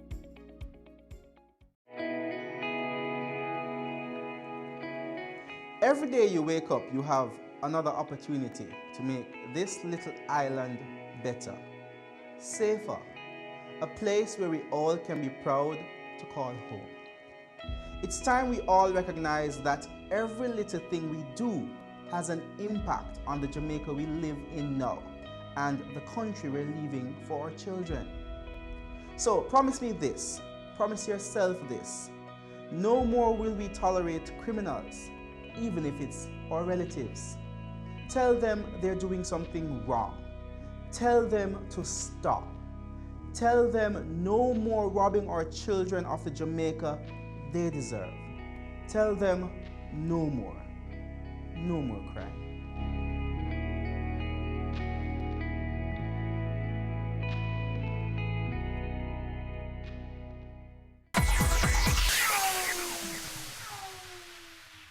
I'm now joined by Dr. Andre Garden, CEO, Technological Solutions Limited. He's the man in charge.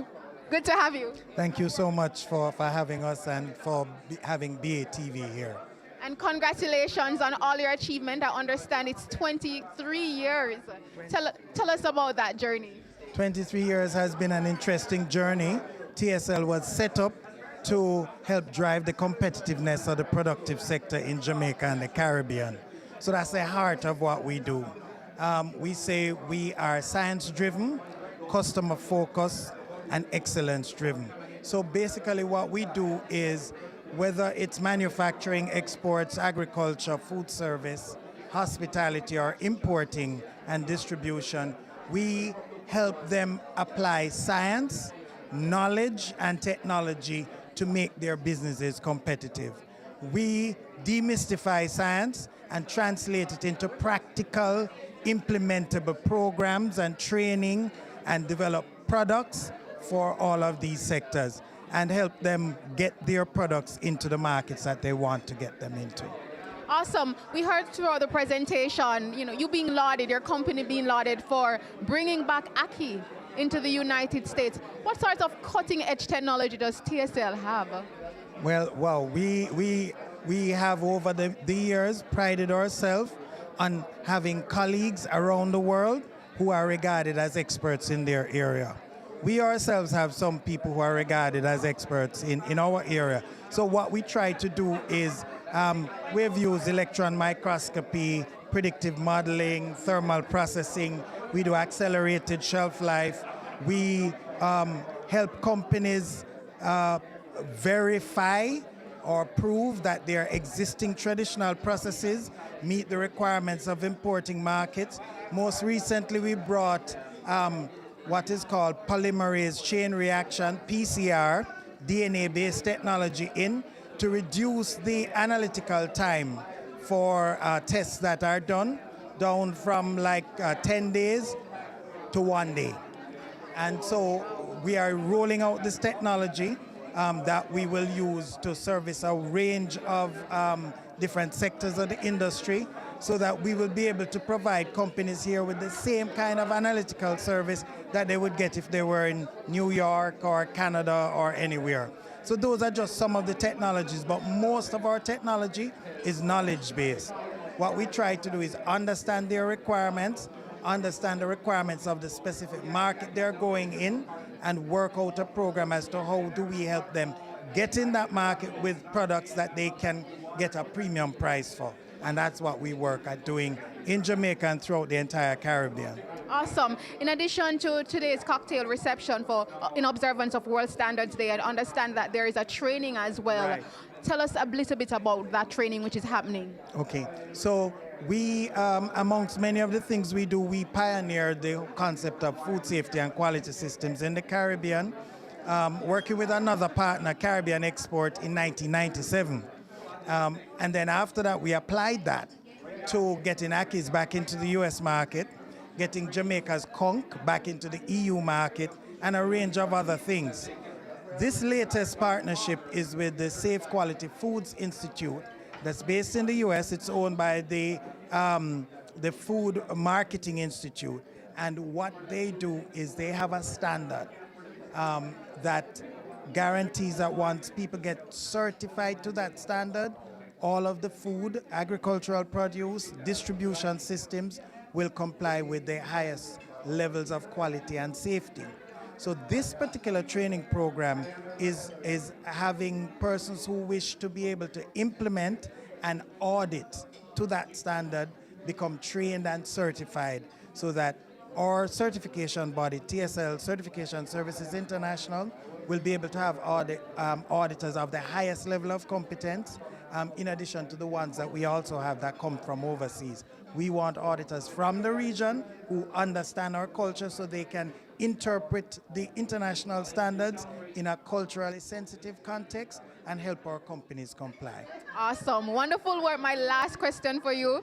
I understand recently you received one of the Jamaica Manufacturer Exporters Association Awards. Yes. What was that award for? Congratulations, by the way. Thank you. We actually received 2 awards. Okay. We received an award as the champion exporter because amongst many other things, we've been growing our export. TSL is a service exporter. We have been exporting our services for over 20 years. We started in 96 and we started exporting in 97, our services. So we are one of the largest service exporters in our category. So we won the Service Exporter Award. More importantly, we won the Best Support Service Award, which is named after Pauline Gray, who is one of our founding directors, the former executive director of the Jamaica Exporters Association. And that award says that we are the best support service provider to the manufacturing and export sector for 2018. And it's an award we've won before, but this time was special because this award was named after one of our directors. Yeah. Okay, thank you very much, Dr. Gordon. Congratulations and all the best. Thank you very much. And I'm really happy that BATV, that we've had BATV come for this. I watch BATV. Excellent, excellent programming and channel. I'm now joined by Charles Byrt, Regional Marketing Manager for Jamaican Teas. Good to have you here with us at Business Access TV. It's a pleasure. Thanks for having me. Okay, so tell us about how Technological Solutions Limited has helped your company. Well, Technological Solutions has been a very important partner for us at Jamaican Teas. As you know, we produce Caribbean Dreams branded tea bags and Tetley teas for the entire region and indeed North America, the United Kingdom, and of course the entire Caribbean. And in order for us to do that, we have to uphold a number of standards. Technological Solutions has been an important partner in helping us to become HACCP certified, which is Hazard Analysis and Critical Control Points, which is a food safety-based system. And also they are working with us in also getting into safe quality food certification. Without them, 26% of our export revenues, which is represented by the US market, would not exist, because you cannot export to the US as it is today without some kind of third-party certification in food safety. And Technological Solution has helped us to maintain that market and in terms of our access to it. Without that, then that would be a big blow for us as a country, as a company. And as you know, they say export or die. At Jamaican Teas, that's what we live by, because we're a net export company. Over 50% of our revenues is exports. So we generally have to do what we're doing by global standards, have these third-party certifications, and even the testing that goes along to verify and to guarantee that the processes that we have in-house actually work. Then Technological Solutions play an important role. So we are very happy to be here and support them today. We're also part of the training that's going on for SQF, and we just want to say congratulations to SQF and the team. They're doing a very fantastic job. Okay, great. My final question to you, you just listed the benefits of how Technological Solutions and having the requisite standards has helped your company. How critical, what's your advice that you would give to other budding, entrepreneurs or other companies out there that, they need to have the requisite standards and qualification, especially in the food safety sector? Well, the fact is, we're not, we're an island, but we can't stand alone. And for us to survive as a country, the minister said it, we have to look outward and to go back to the days when export was a big part of Jamaica's economy. For us to be able to be successful and competitive at that, and for industries and organizations to grow, then there must be standards. In whatever industry you're in, there must be standards. And so for young entrepreneurs or other entrepreneurs, even those in the packaging industry, I find that's something that we don't pay much attention to. But more and more, those companies in Jamaica that provide packaging that goes close to the food and so forth, they think of themselves as not being a part of this whole chain of standards, particularly when it comes to guaranteeing safe food. They too have to see the importance. Anything you're doing, there are standards. And not because we at home and at yard say, I saw it go, no. We all operate in this global village. And whatever good here so or good over there, it must be one thing, and we must all work together at it. And that is why standards are important. So not about to run on your own, but seek the partnership where you can get it. So tell us about your partnership with TSL. Okay, we have partnered with them over a 2-year period. And what they have helped us to do is grown exponentially in producing safe quality food to meet the export market. Since then, we have been audited by FDA and we have not violated any regulation. Yes, our staff have been mentored from ground up, from top down, and right across the board. So we have partnered with them and we're looking forward now in becoming HACCP certified, which is another main, that is our core objective with Technological Solution. Because when we're HACCP certified, it means big things for Virginia Dairy. We can now export our product straight to the US and we know that the quality is of such, is of high standard. And persons buying from our company, meaning all the other lucrative business and big businesses buying from Virginia Dairy, meaning that they can rest assured that the quality is of a high standard. So in this month, we'll be doing our preliminary exercise with the TSL, and going forward, we're getting by November of this year, we should and shall be and will become HACCP certified. And Virginia Dairy Jamaica Limited is known in the business world as a flavor industry, and we have brought on our flagship product in recent, where we do fragrances that deals with take care of persons who work in the fabric softener, dishwashing liquid, car fragrances, etc.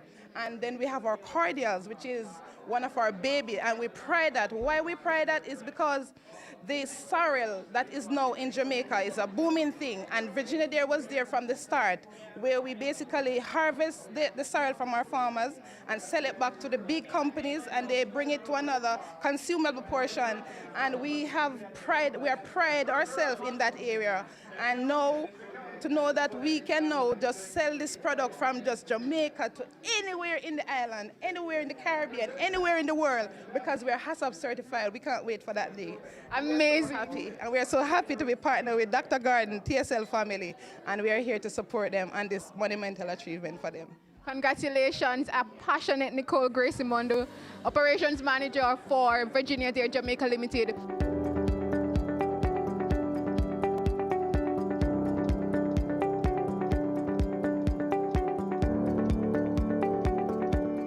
Thanks for tuning into Business Access TV's coverage of the cocktail reception of Technological Solutions Limited, as well as the opening of their SQF training. I'm Tamara McHale for Business Access TV, serious about business.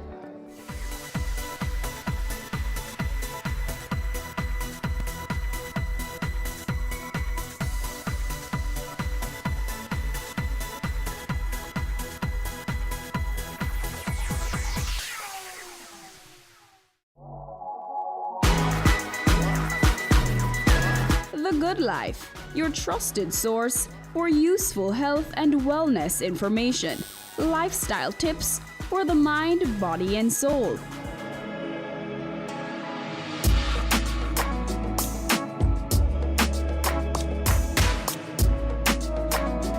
Tune in Tuesdays at 8:30 p.m. on Business Access TV.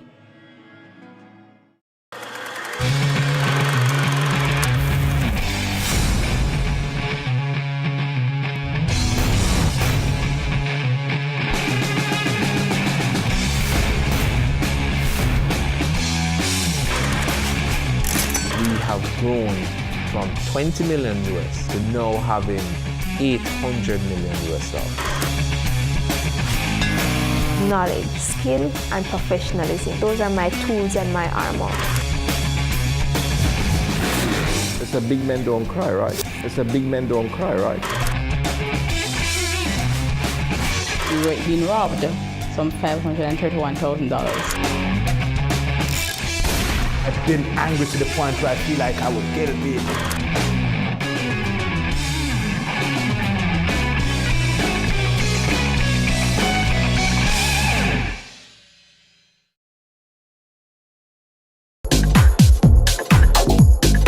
Hi, it's Novia MacDonald White, Senior Associate Editor at the Jamaica Observer. And guess what? You are watching Business Access Television. Your business matters. Business Access TV offers you the most innovative and effective advertising solution for your business, specializing in B2B sales, cost-effective solutions, the customers you want, the repetition you need. No matter the size and nature of your company, your business matters. Call us at 876-291-6233 or 876-376-4225. Email sales@batvja.com.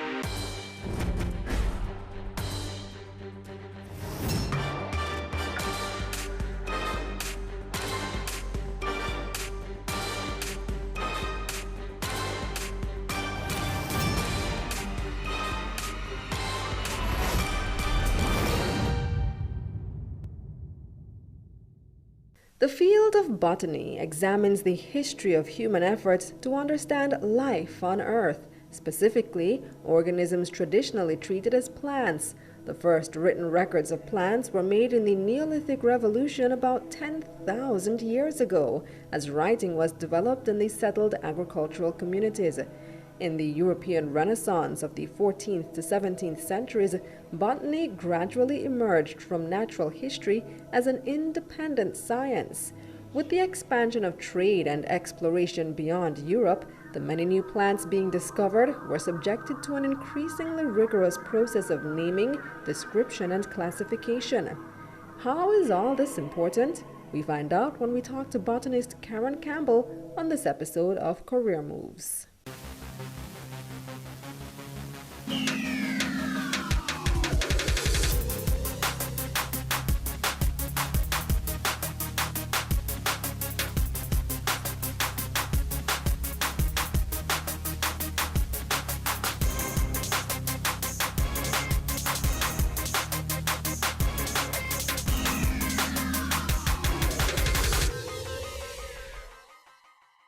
I'm Karen Campbell and I'm a botanist.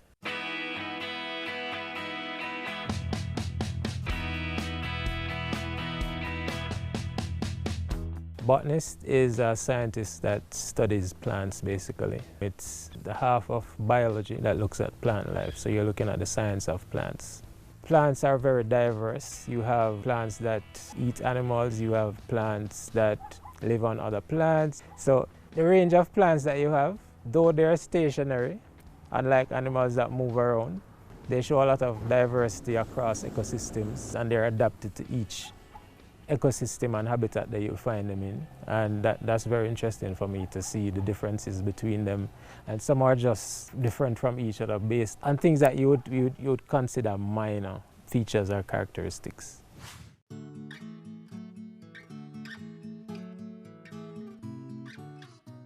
Some may ask why study plants and how that interest developed into a serious pursuit.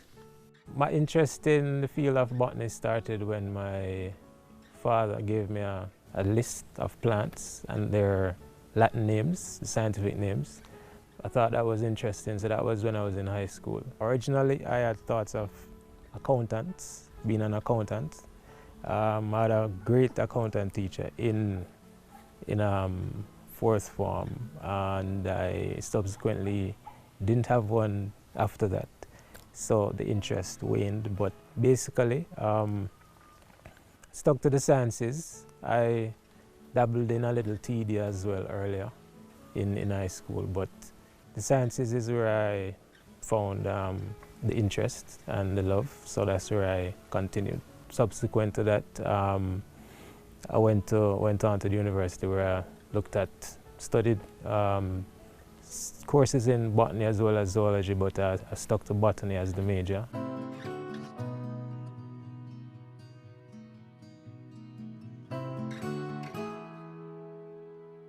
My personality is such that I like nature and I like protecting nature. I like being a good steward, and working at the Institute of Jamaica in the herbarium, in the National Herbarium, gives me that accomplishment there as being a steward of the national collections. And working here in the Mason River protected area as well gives me satisfaction in terms of helping to protect the natural environment as it is, and plants on a whole in terms of the Jamaican flora. A career as a botanist may allow one the opportunity to spend as much time indoors as outdoors. Karen Campbell explains how the job comes in two parts which he equally enjoys. My work entails several things. I work at the National Herbarium. We house the national collection of botanical specimens. So I'm the curator for the national collections. That entails having the collections being curated in such a way that it satisfies international standards. The National Herbarium houses over 125,000 plant specimens. Most of them are dried plant specimens that are mounted on acid-free sheets. And on the sheets you have a label which tells you the locality it was collected, who collected it. A number is assigned to each specimen, a unique number. Other information that describes the plant, if it has a common name, that's on the label as well. It also entails the date it was collected, the altitude, information that you would collect in the field on the plant. And the collections And the information in the collection gives you an idea of the distribution of each species across the island.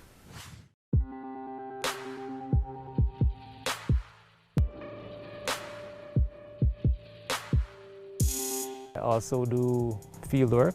I conduct research on the collections as well as field work outside. So I travel across the country, all the parishes, into natural areas to collect specimens to expand the national collections as well as collect specimens related to specific projects that we're doing at the time.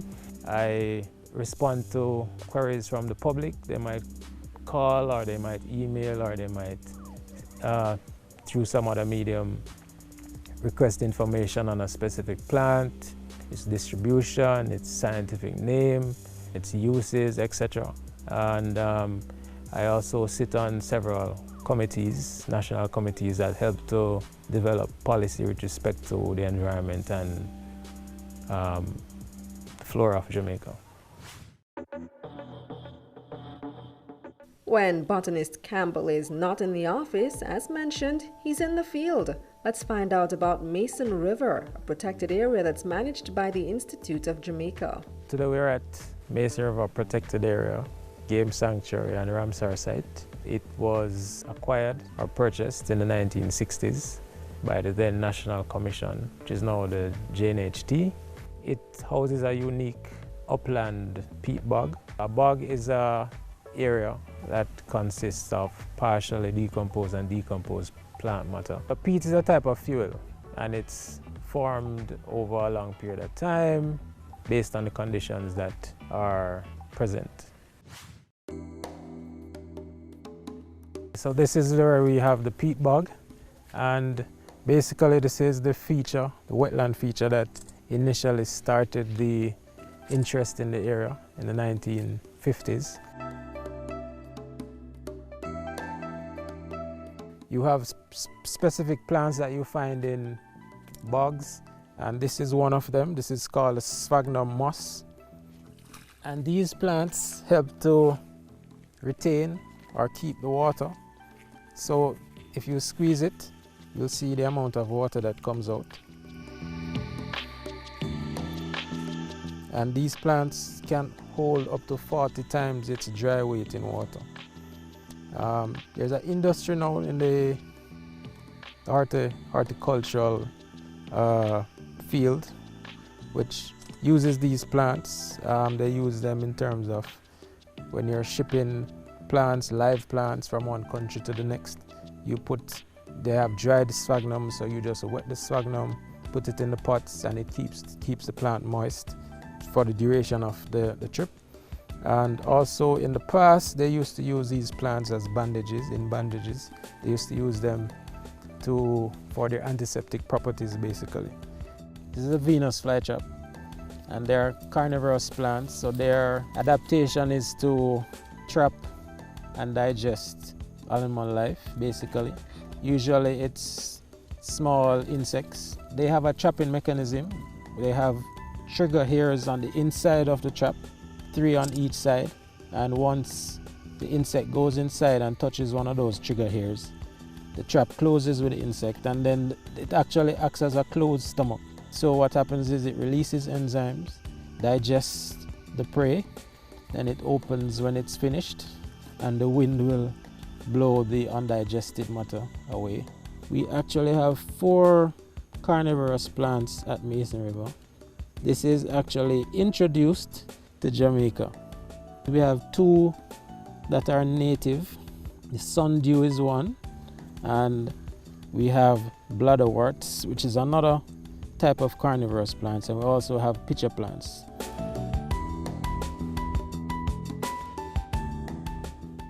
People need to move away from the thought that, when they see plants, they'll say, oh, it's bush, or, they'll call this whole tree a flower, and I think it's important that, that we be able to differentiate and recognize our plants. Doggin Global Business Process Outsourcing. Doggin Global can help you with your day-to-day administrative and secretarial needs. We provide solutions for streamlining your accounting and bookkeeping procedures. so you can get on with running your business while knowing that all the accounting and statutory needs are being taken care of.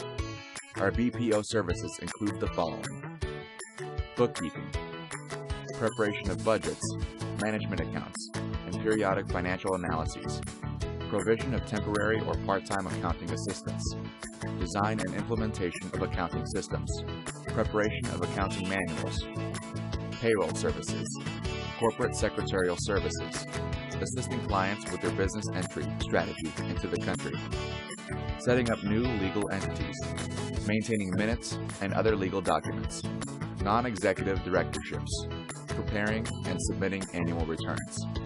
For additional information, contact us at email info@doggin.global, website www.doggin.global.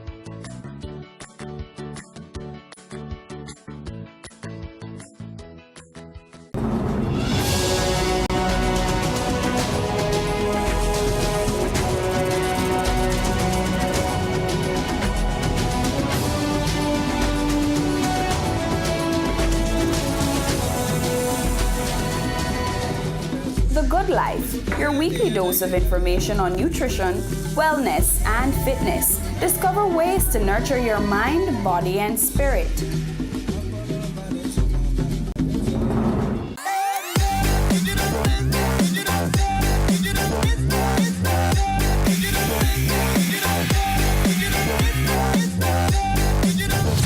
This week on Home Sweet Home, we go around Jamaica to visit a few of our most historical homes, each with their own little story.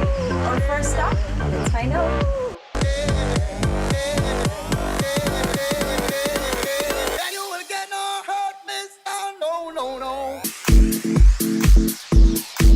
This is Caroline Smith, marketing implementer for Sol Western Caribbean for Shell Lubricants, and you're watching Business Access TV, and they are serious about business.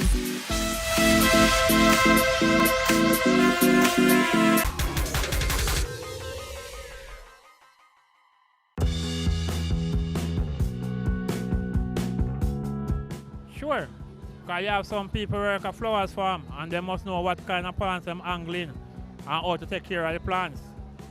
So that is a good idea to study our plants because you have different plants. In country, you know, it's cool, you know, because we have a lot of tree, and the tree, I think the tree let out a farmer medicine to the society, to the air. No, I don't see it necessary. I don't see it because it's not like a sure job where you're sure of making money on a daily basis or you're sure of an income at the end of the month. Yeah, studying a plant is very important. Like how them find out the marijuana is good for cancer and etc. Yeah. Most of our medicine come from plants, you know. And so plants come with a lot of medicinal value. I have a friend who's sick over there, so I'm a boiled Guinean bean game, garlic, onion and thyme, and the man revive back and start talk good. You have a whole heap of bush of warm, study for chew.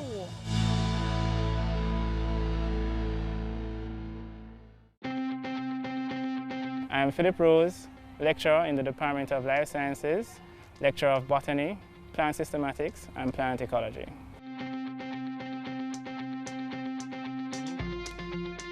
Botany is really, the study of plants. It could refer to how the plants interact with their environment, the classifications, particular features, etc. But primarily, botany is the study of plants.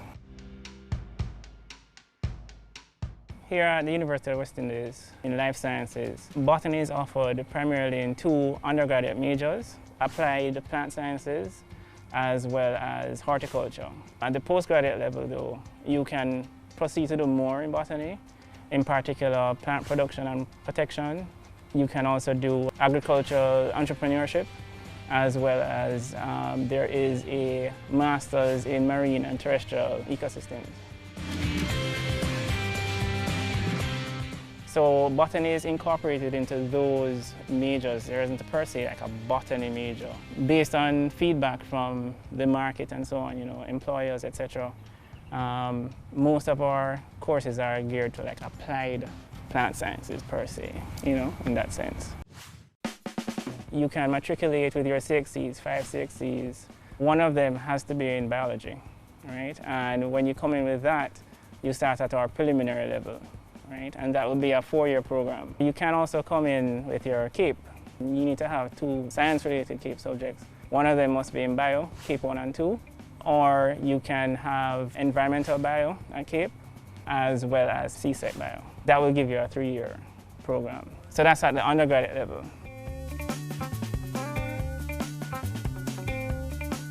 For the postgraduate level, you would have to have, of course, a BSc, preferably from an upper second to a first class honors degree to get into the postgraduate program. Most of the courses are pretty typical in terms that you have probably about 18 hours of lectures, 30 hours of labs, and of course tutorials as well to go with that. That's at the undergraduate. Definitely at first and second year, that's the typical process. At final year, you find yourself doing more field trips where we actually take our students out into the environment in which we're talking about. Let's say, for example, we're talking about dry limestone forests. We go to places like Cockpit Country, or here even at Long Mountain, and we expose the students to what life is like in the field. Yes, they, for example, may know a particular concept based on the lecture, but when they actually go out there and actually experience it, it's a different thing. And the value is that at the end of most of our courses, students come away saying, well, I'll never look on plants, more or less the same way as I did before. When you leave here with a degree in plant sciences, for example, right, you can work with, of course, with government. Places like NEPA, right, is one for an example. Institute of Jamaica, their botany division, you can work there as well. You can do environmental consulting, right, which is something that I even did when I just started out from my degree as well. Botany tends to be a niche market. Does this mean that if you leave with a botany degree that it will be very difficult to find a job in your area? That's not necessarily so. Botany can be applied to other things. You can look at the environment in particular, right? And this is where your skills can be applied, as I said, in terms of environmental consulting. You can do garden management, or remember that Jamaica has a number of botanical gardens here as well. You can even work, for example, or tie your skills with somebody who is doing animal biology, right? And again, consult from there on. There's definitely a position, out there if you look.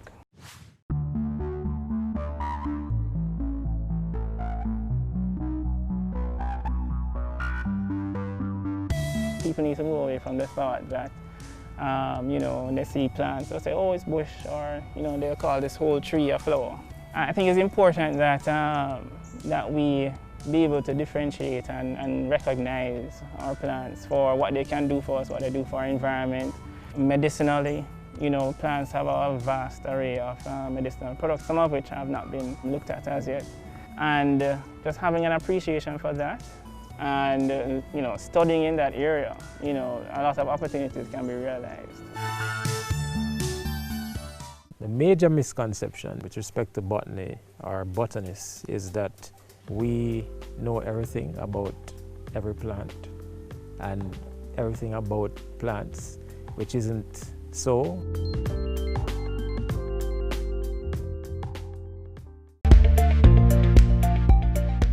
Internal audit.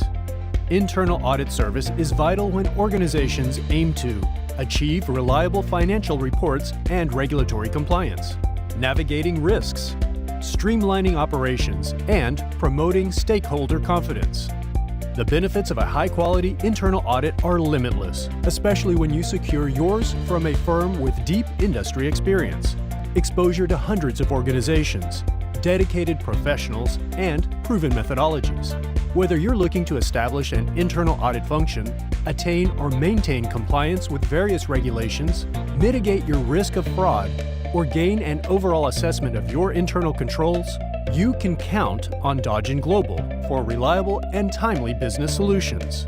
We've helped organizations nationwide and across industries to establish internal control structures, create an internal audit function, or improve an existing one.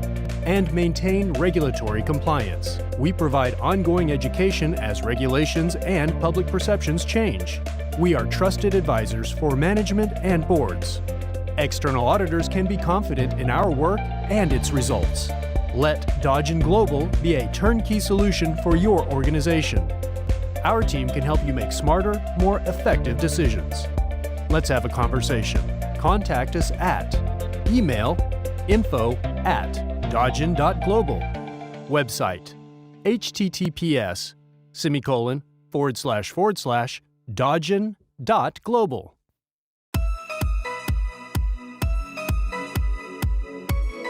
Hey guys, I'm Candy and welcome to Chill Spot, Jamaica's ultimate leisure show. This season promises to reveal some of the hidden treasures of the lifestyle industry by taking you to the chill spots of some of Jamaica's most brilliant business minds, giving you a glimpse into how they choose to unwind and just pull a vibe. You won't want to miss what happens next. Stay tuned. Creating change, building a future, caring hands, giving back, touching hearts, and shaping lives. Impacting our world for the better.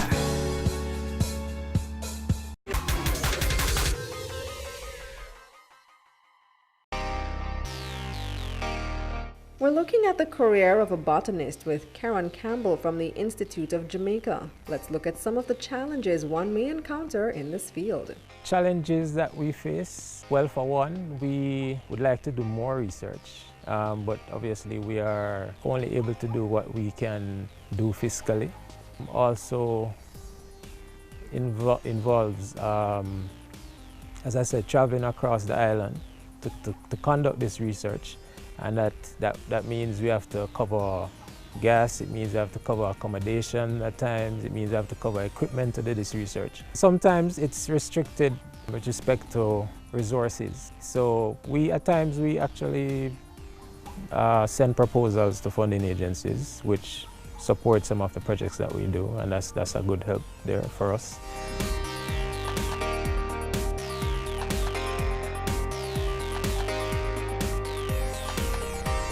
The field of botany is such that it's not a field that is widely known and appreciated. So the amount of persons doing botany at the university level is not as much as we would like. We recently lost the authority on Jamaican botany, Dr. George Proctor. He died at the age of 95. But we still have a few people in the field spread across a few government agencies as well as the University of the West Indies who are doing work.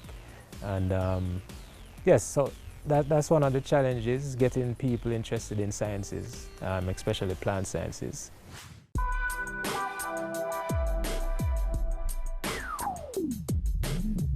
Though a niche study, botanist Campbell explains areas where jobs are likely to be found, as well as the levels of compensation one can receive. In the field of botany, a lot of employment or a lot of positions can be sourced or found in the government, right? In the government agencies or ministries. Each post would carry a range of compensation based on your years of experience, your academic exploits while you're working at the institution. Also, the post may or may not have a traveling allowance attached to it. That's also part of peer compensation if it does. And there's a range of traveling compensation packages as well.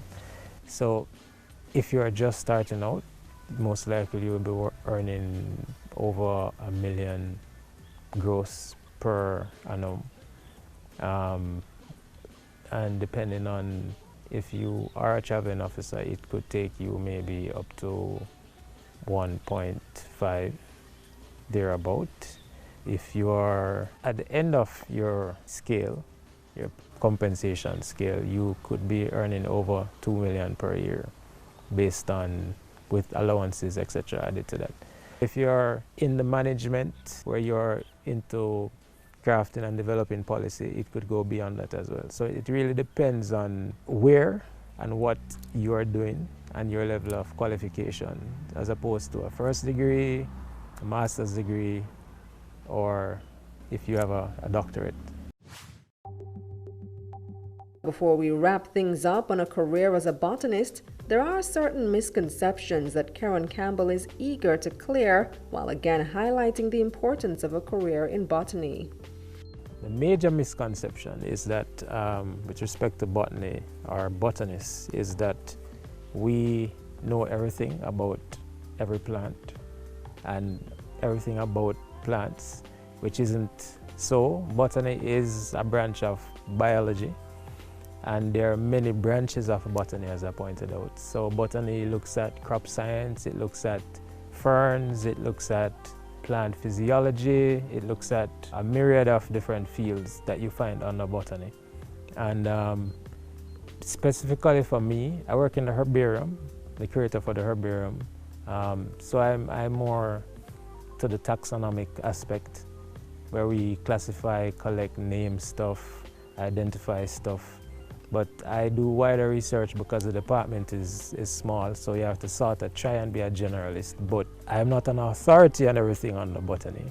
That's one of the misconceptions. And sometimes somebody will ask you, what's the name of this plant? And you don't know the plant. And they'll say, but you're a botanist. But you can't know everything, and you can't cover all the bases with respect to botany because it's such a wide field.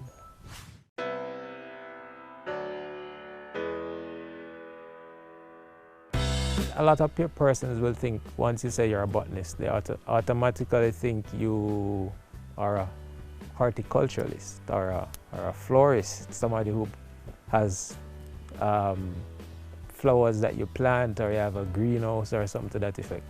But that's not the case. As I said, it's a very wide field, and people might underestimate the importance of the field itself, but it is important in terms of planning, in terms of policies, and in terms of our survival.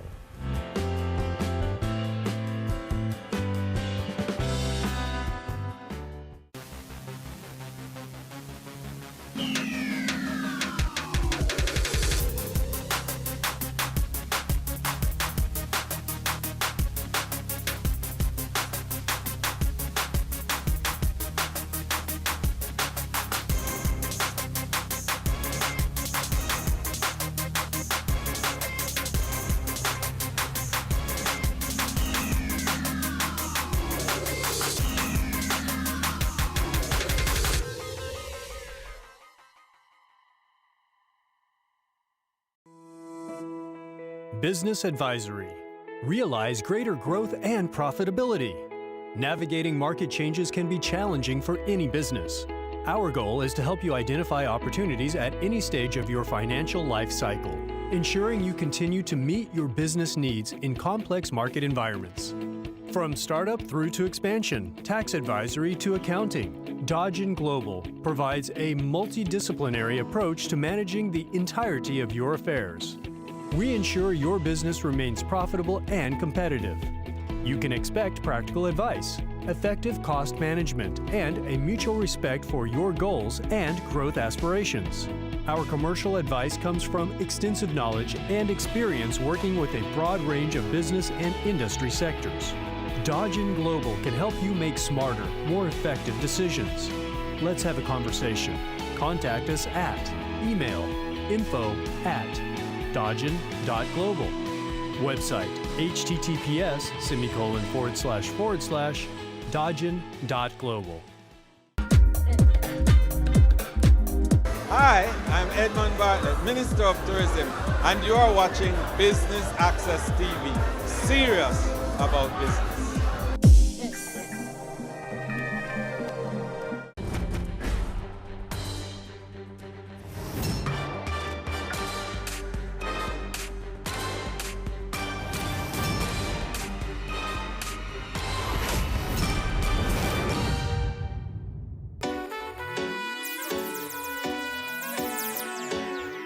goes by many names: marijuana, ganja, cannabis, or kush, just to name a few.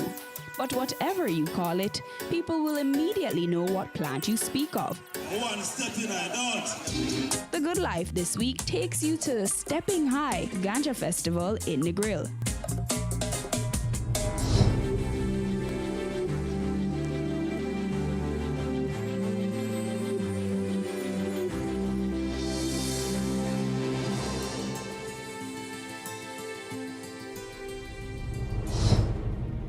You know that Jamaica have a very long history of ganja, long before what people actually popularized today. You know, for example, people argue that ganja came across with Indians and came over as indentured laborers, see? So hence the word of indica and ganja from river Ganges. However, ganja has always been here, so you have to use a different kind of lens. Meaning now, if you review work by like Van Sertima, they came before Columbus. People always coming to the Caribbean long before Columbus, and Jamaica was always a central space. It is a very important navigational space today.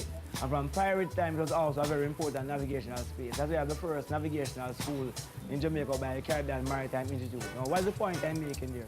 The point I'm making is because ganja was such a traded thing across the world. Across the world. And however, it became more recognizable and popular when people started to come here as enslaved persons and also as indentured laborers, because both of those persons were actually using the plant. So there's always an integration with herb and agriculture.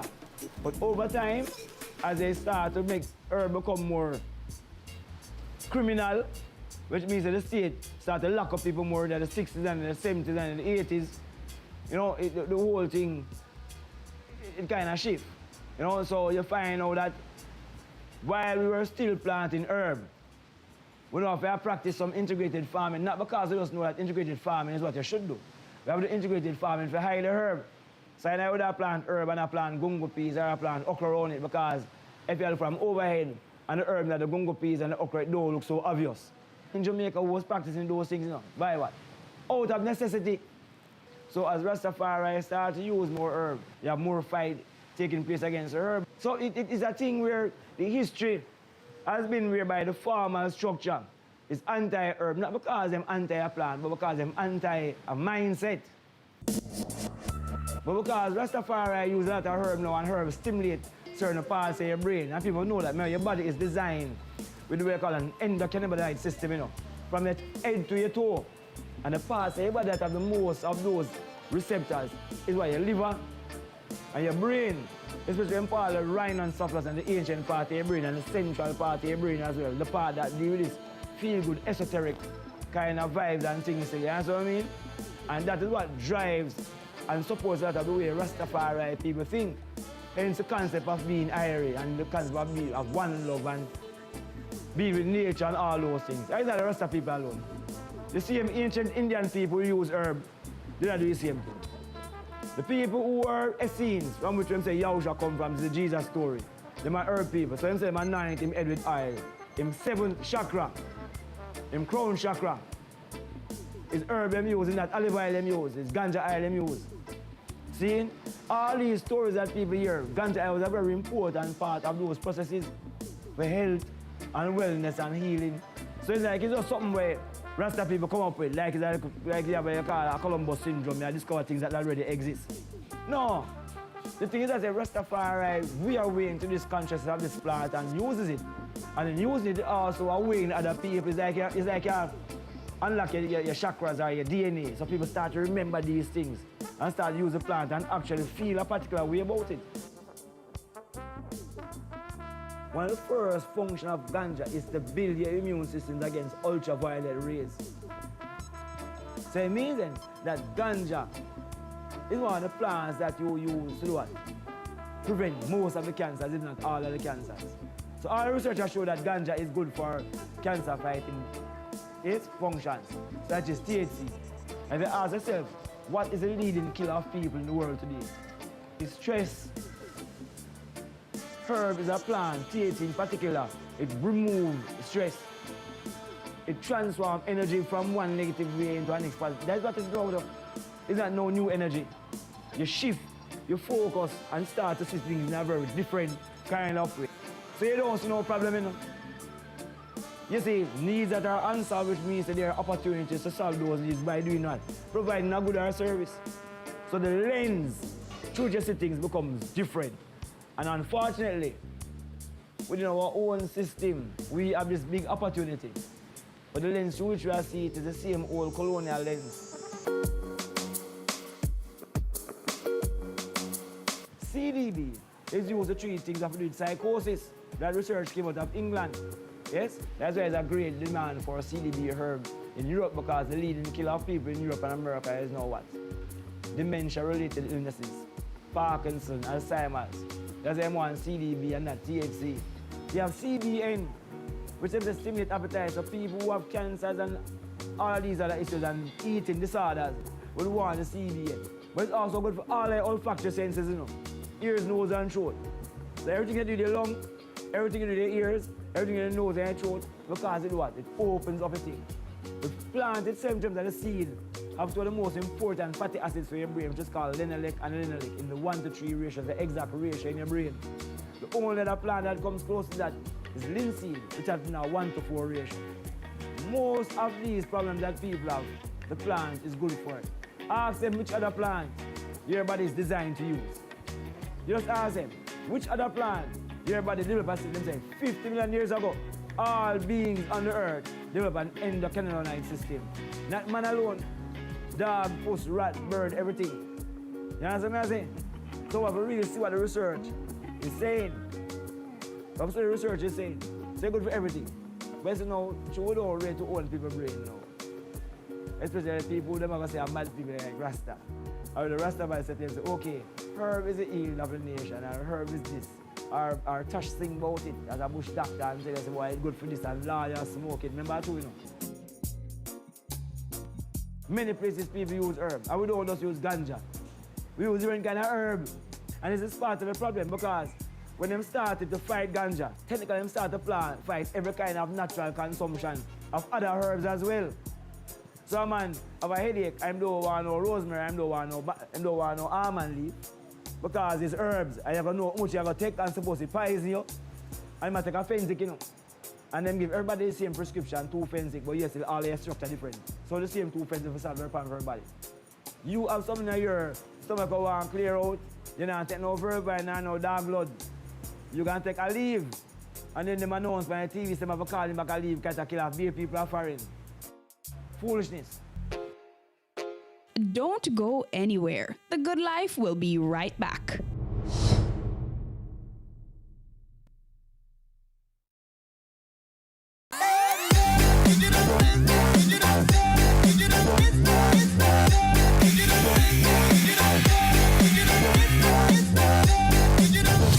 This week on Home Sweet Home, we go around Jamaica to visit a few of our most historical homes, each with their own little story. Our first stop, let's find out.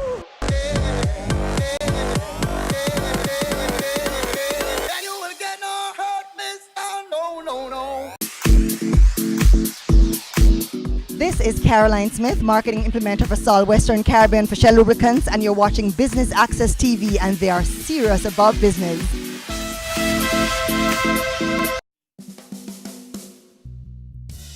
Welcome back to The Good Life, where we are exploring the benefits of ganja with Dr. Kadamawe Knife. He shares his knowledge based on extensive research on the plant and some of his opinions on Jamaica's response to the growing worldwide use of ganja. We now learn that there's a high demand for CBD plants in the world, which is in the Euro-American world. And what we know is that we're focusing so much on that technically we start to make the part that we have the advantage in almost criminal. If you have a lot of Parkinson's and Alzheimer's in Europe, they want CDB in the herb. Now, if you understand the ganja plant, CDB is naturally, it don't occur in plants in a naturally high amount, you know. But it's still an amount that can treat some of those things. What they're doing now is to take the plant into the lab to create a plant that have high levels of CDB and low levels of THC. It is the first concern that we have with those kind of herbs and things. Nonetheless, I am saying if the plant itself can produce pharmaceutical products that can treat those things, well, they can do it. However, know that you must make concurrently. But the thing that I'm not naturally having in the country, but the thing that you try to promote. Jamaica is known internationally for what? Pharmaceuticals? No. We're known internationally for being a wellness space. So if you ask a man, tell me some Jamaican word. All of the word relate to feeling good about yourself. Some man are going to say irie, you might say love. You must say all of these things because the country is known for wellness. And we'll see where it comes from. See, now if you listen to Ed Bartlett test, when they do the assessment of what words trigger people to come to Jamaica. Love, food, and music. And cancer, ganja tree, my minister. So we're not using that opportunity and so we have a win-win scenario where everybody can benefit, whether you are a foreign direct investor or a local person. See, at a macro or a micro level. We turn it into what we call a zero-sum game, which means that if some people are going to win, like the pharmaceutical people, it means that the people who do the things organically are going to lose. And that don't make no sense. When it's green, you squeeze the juice from it, it's the best for eye. It's kill all cataract and everything. No, I argue that we need to standardize and regularize. It is much more difficult to standardize and regularize things for the pharmaceutical industry than it is for the food industry. And SRC and the Bureau of Standards are some master industries, some master institutions that can help us to standardize these things. See? So when we hear them argue about edibles, I know edibles is this and edibles is that. It shows you how almost backward the people can be. THC is amplified by heat. So therefore, if you cook herb, it magnifies the amount of THC that's within that thing that you eat. So what does that mean? Does that mean that there's a problem in using herb in the plant, in the food? No. It means then we can get a lot more from the same herb than we actually do now. When I say shift focus, when I say broaden your focus and don't be myopic in what you're doing. Don't be a copybugger. And the bigger part of the industry is the wellness part, it's not the pharmaceutical part. That is why we talk about functional food. We're not talking about nutraceuticals alone. You know? Because they still want to make nutraceuticals sound like it's pharmaceuticals. It's like nutraceuticals is taking the active out of a plant, whether it be ganja, ginger, whatever. Functional food is using the actives in things for consumption. Which means then, I can make, and I like to use this example, I can make a chocolate from Highgate, which is a nice brand chocolate, and infuse it with something like a CBN, which is an active in ganja plant. See? Or THC, CBN because it stimulates appetite. So I target people who know they need to eat food but want something nice to take to eat food. People who have AIDS and cancer and anorexia. So you want to eat that chocolate because it really tastes good, but when you eat it now, that makes you want to eat other food as well. So again, you have to take a regular tablet. Or use THC with things like rosemary and almond leaf as what? Just as people buy St. John's wort to reduce stress. We use it that way there. Remove all of your stress. You can put it in anything. I can use the same starting from the ganja plant and make incense and create incense. And what is the beauty about this? You can do this at all 3 levels. It's the only plant you can do it at 3 levels now. And Jamaica, you can do it at the community level in terms of branding, the parish level, as well as the national level. Because if you understand ganja in Jamaica, people will argue that Sunny Hill in St. Thomas is a place that plant good herb. But a man takes a Green Hill and Orange Hill plant good herb. A man takes a Bull Savannah plant good herb. Or Lucky Valley in St. Andrew plant good herb. Or the best herb usually planted in St. Andrew in the 1980s. So wait I tell you. At different points in time, people say the best herb plant in different places in Jamaica, which means that the best herb plant in Jamaica, there's a people that think we can plant the best herb anywhere in Jamaica. Now, can you imagine the amount of branding that you can take, that you can use across the island? You have to realize what opportunities are. I'm not fighting a pharmaceutical now, but I tell you, look at what we can do with branding. Man is the only animal that cook food and eat. Rastafari is free meditation. Every man have a right to decide their own destiny, man. The person who can tell how to live is yourself. See? So I say, I don't want no food by the fire. Somebody don't do it. Rastafari says life. And so we find out when you put fire upon the food, you take out some of the life out of it. So you want to get the full life by food, eat it without putting fire upon it. But you still can't tell a man how to live, you know. So I'm going to tell you, what you know, you stop eating cooked food. You still have to work, and the ganja is one of the best things to eat. So what I know is sativa herb I promote. 6 to 9 months ital herb. See, I'm going to take it serious because remember, the whole of my apple designed to use herb, you know. So it means that you must put the best thing inside your system. So a long time herb, the rest of the plant is the best herb to use. All these things that them come up with, no, it's just like some of the food now. See, so a long time people usually eat free-range chicken. We take long and you put a nail in the pot and cook him. You don't want that now, you want a chicken, which is a baby chicken. We take 6 weeks, I end up with arsenic and all kinds of things, give people fibroids. The same with the herb. Them don't want a 6 to 9 month herb, so you start to grow some short day herb, some short breed herb. 8 weeks. Where the man have to alter the seed to increase the amount of THC. Why? Because THC is stimulated by sunlight. So the longer the exposure of the plant in the sunlight is the more THC. So if you want to get the same amount of THC in a shorter period of time, you have to do change the structure of the plant. So indica is not the area plant to use, as far as I'm concerned. If you understand plant science, plants work in a holistic way. When you start to take and separate plants, it becomes less effective. When you steam the herb now, it goes into your lung directly, which means then, when your blood is passing through that vein, that is passes through your lung and it's being oxygenated, it takes up the herb immediately. So it's the fastest way of getting herb inside your system, you know. It's not an injection, because when you get an injection, it don't go in your vein directly, you know. It goes on your skin and try to find its way into your vein. So the most effective way of getting herb into your system quickly, and another way that has the least amount of carbon, as far as I am concerned, is through steaming. But the argument about smoking herb can kill a problem. No man, that's just something which is just false information. THC actually builds back the wall of your lung, repair the wall of your lung. So the concern about smoking can't that you're going to get sick from smoking herb. Just that the concern you say, okay, you don't want to put no more carbon inside of your system, which you don't need to. And so I ask people if you smoke a spliff every day, see? And how much spliff a day you smoke? I'm going to say 2 spliff or 3 spliff a day. But that's 365 times 2. That's almost 700 piece of paper you smoke for the year. So you really don't need to be smoking no paper. But you know some people make hemp, Rizla. So all those things are there. Now, some people say the carbon might be the concern. My other concern about smoking is that it is not economical. Because when you go to light a spliff or light a chalice, most of the herb gone in the ear and less gone inside of you. So we don't smoke no herb, we just steam the herb. See, and it's not no magic we are doing, you know. A long time people do it, man, it's like when you bake pudding and put the fire up on top of it, see? So you have something that separates the fire from the herb, and when you pull it, the heat from it passes through the herb, it cools under the water and condenses. It's aromatherapy. You can use it with any plant you want. Now, that is more efficient.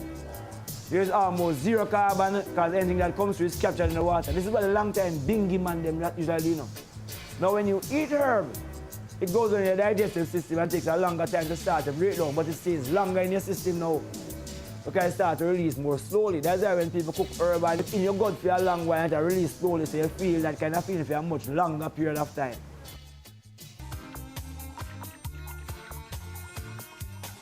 You know, say a man who smoke herb don't like smoke herb in a public space. Him like going down space, him have him create him own space. And naturally we know that. We don't want no cigarette smoking, we don't want no jerk pan smoking, we don't want no car smoking, and we don't want no herb smoking in no public space. Because people respond different to those things and things still, see? So, we don't want no designated smoking area either. Yeah, we don't want that. I mean, because the attempt says that, say, if you think that smoking is bad, why you designate place for them to smoke? You've been a hypocrite. Go find somewhere by yourself. Go smoke if you want. Don't create a nuisance for people and things still. You see it? In a private space, you do what you want to do.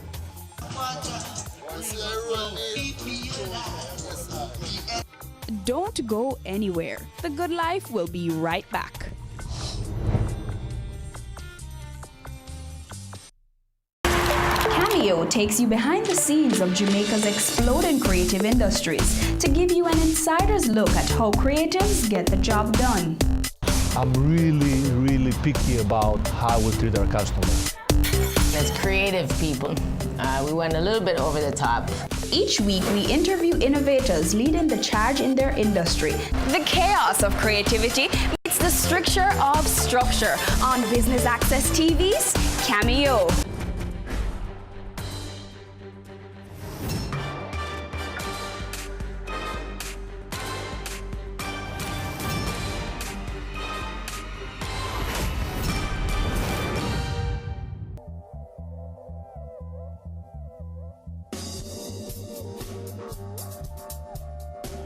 Welcome back to The Good Life. We wrap things up with Dr. Kadamawe Knife as he shares his concerns with the current state of the industry and gives his final thoughts on what he believes could promote and grow the industry in Jamaica and by extension, the Caribbean. I will argue that imported bad food and lifestyle practices kill more people in Jamaica than gunshot. Less than 3,000 people dead last year from gunshot. And in 2016, more than 15,000 people dead from diabetes alone. 15,000 people, I mean, not talk high blood pressure and heart disease yet. I mean, there's no big strategy as to how we are going to halt that. But do appreciate some years, some of the things I say, boy, drink more water and less sugar, because so I see them talk some things. But I say, you saw there was a big strategy to fight crime and lack of people. But there's no big strategy now to fight down the crime and now we are killing people, which is through food. Now the point we're making though is that if we start to do ganja as agriculture and use it now as a catalyst, we start get people starting with ganja with health and wellness and agriculture that kind of way, you start to address not only economic issues but health issues as well. Because if you are plant food and plant clean food, the people must get less sick. Must. We should say, okay, our focus on building out what we have, which is and them disrespectful, but I call it recreational. We have the wellness part of the industry, the ganja industry. And we're going to expand it to facilitate the pharmaceutical component. So those who want to do the pharmaceuticals can leave it, but we are going to focus our money and energy on the wellness component. So you're trying to take a lead in that area that you can't lead in, while neglecting the area that you already lead in. I'm telling you, any guy who come to this space will have a strong right as a bonus spliff. Right as with the same cool breeze we are disturbing interview with. It's a one of the best experience. So bonus spliff and then go buy food from the people might eat. I tell you, I'm going to tell him grandpa about that story. You know. Say about tell him grandpa to take a ganja tablet. That's a story. There's medication they're taking, man.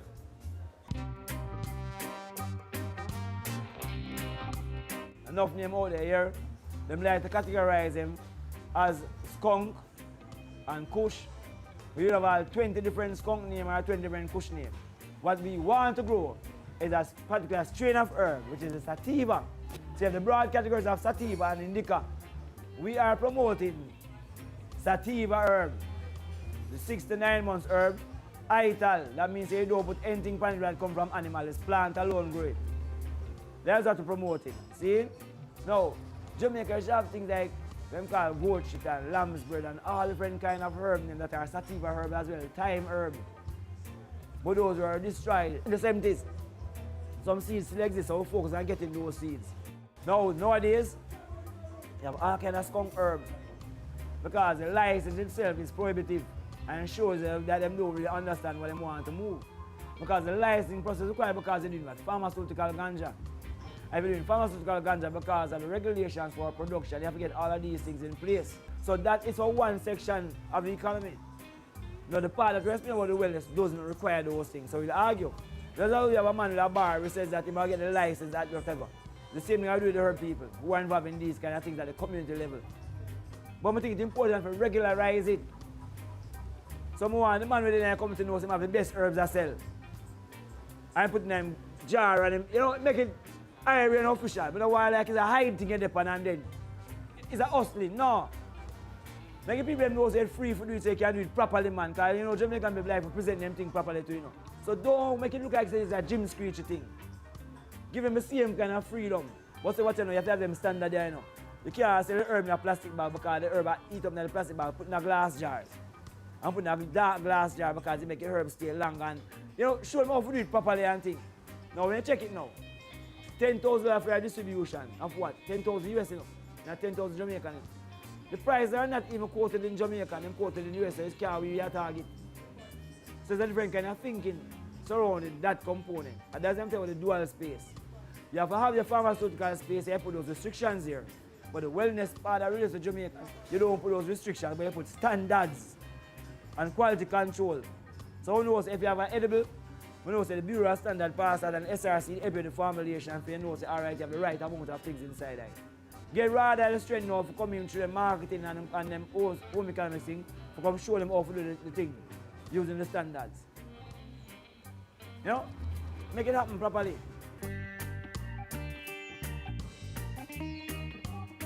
Herb, like we call high altitude and long exposure to sunlight. Jamaica have over 10 hours of sunlight, so we have high altitude with a volcanic space. Remember, so we call it volcanic because it means we have a lot more minerals in our earth than places that are not volcanic. Because when you have volcano, we do carry precious minerals from the core come up to the surface. So it's just good earth we have now. We have enough gold and diamond in Jamaica, enough crystals because we're volcanic. It means then that because we have the high altitude and long exposure, our ganja, once it is exposed to the sun, it's going to be much, much better. But across the Caribbean, while they might not be like Jamaica, but you have places that can do similar things. St. Lucia, which is mountainous. Dominica, which is mountainous. Haiti, which was mountainous, would have been good places to plant. Herb forget highs of THC. Montserrat might be good to plant. Definitely good to plant herb with high THC because it's also mountainous and also have good exposure to sunlight. Barbados, Cayman, Antigua, which are flat places, might be better to actually plant herb to get seed as food or forget fiber. Now they could have plant hemp though, you know. You know what I mean? Because them flats of them THC level not gonna be too high. A place like Guyana, Belize, Suriname can look at planting the industrial plant which is hemp. So the mountainous places plant the female and the flat places plant the semi-male female and the mainland places plant the male which is a hemp. So the region itself can control the entire value chain of the industry from both male and female. The Caribbean. Well, remember that Jamaica is in the Caribbean, so Jamaica is the only real Caribbean country. You know? We're at the center of the Caribbean, there's a certain level of magnetism in the earth, and the earth is electrical and magnetic, it's bioelectrical and magnetic. So you can't underplay the importance of those magnetic currents that surround the earth with all those things happening and things still. So you see that I'm not on ganja alone, I mean all our food. The food levels, the taste, it's like it accentuates.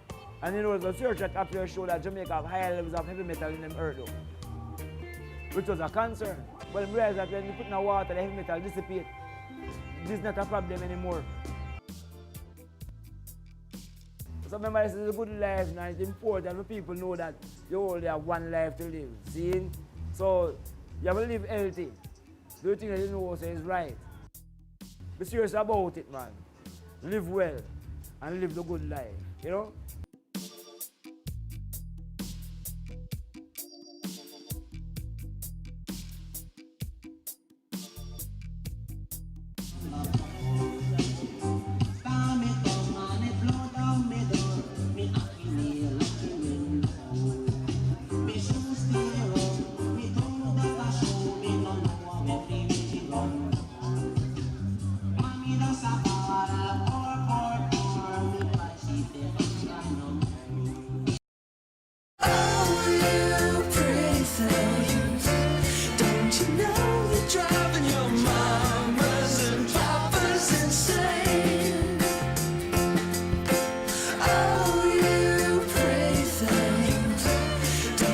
Great design is not only how things look, but also how well they work. The GLC, more than meets the eye. Your business matters. Business Access TV offers you the most innovative and effective advertising solution for your business, specializing in B2B sales, cost-effective solutions, the customers you want, the repetition you need. No matter the size and nature of your company, your business matters. Call us at 876-291-6233 or 876-376-4225. Email sales@batvja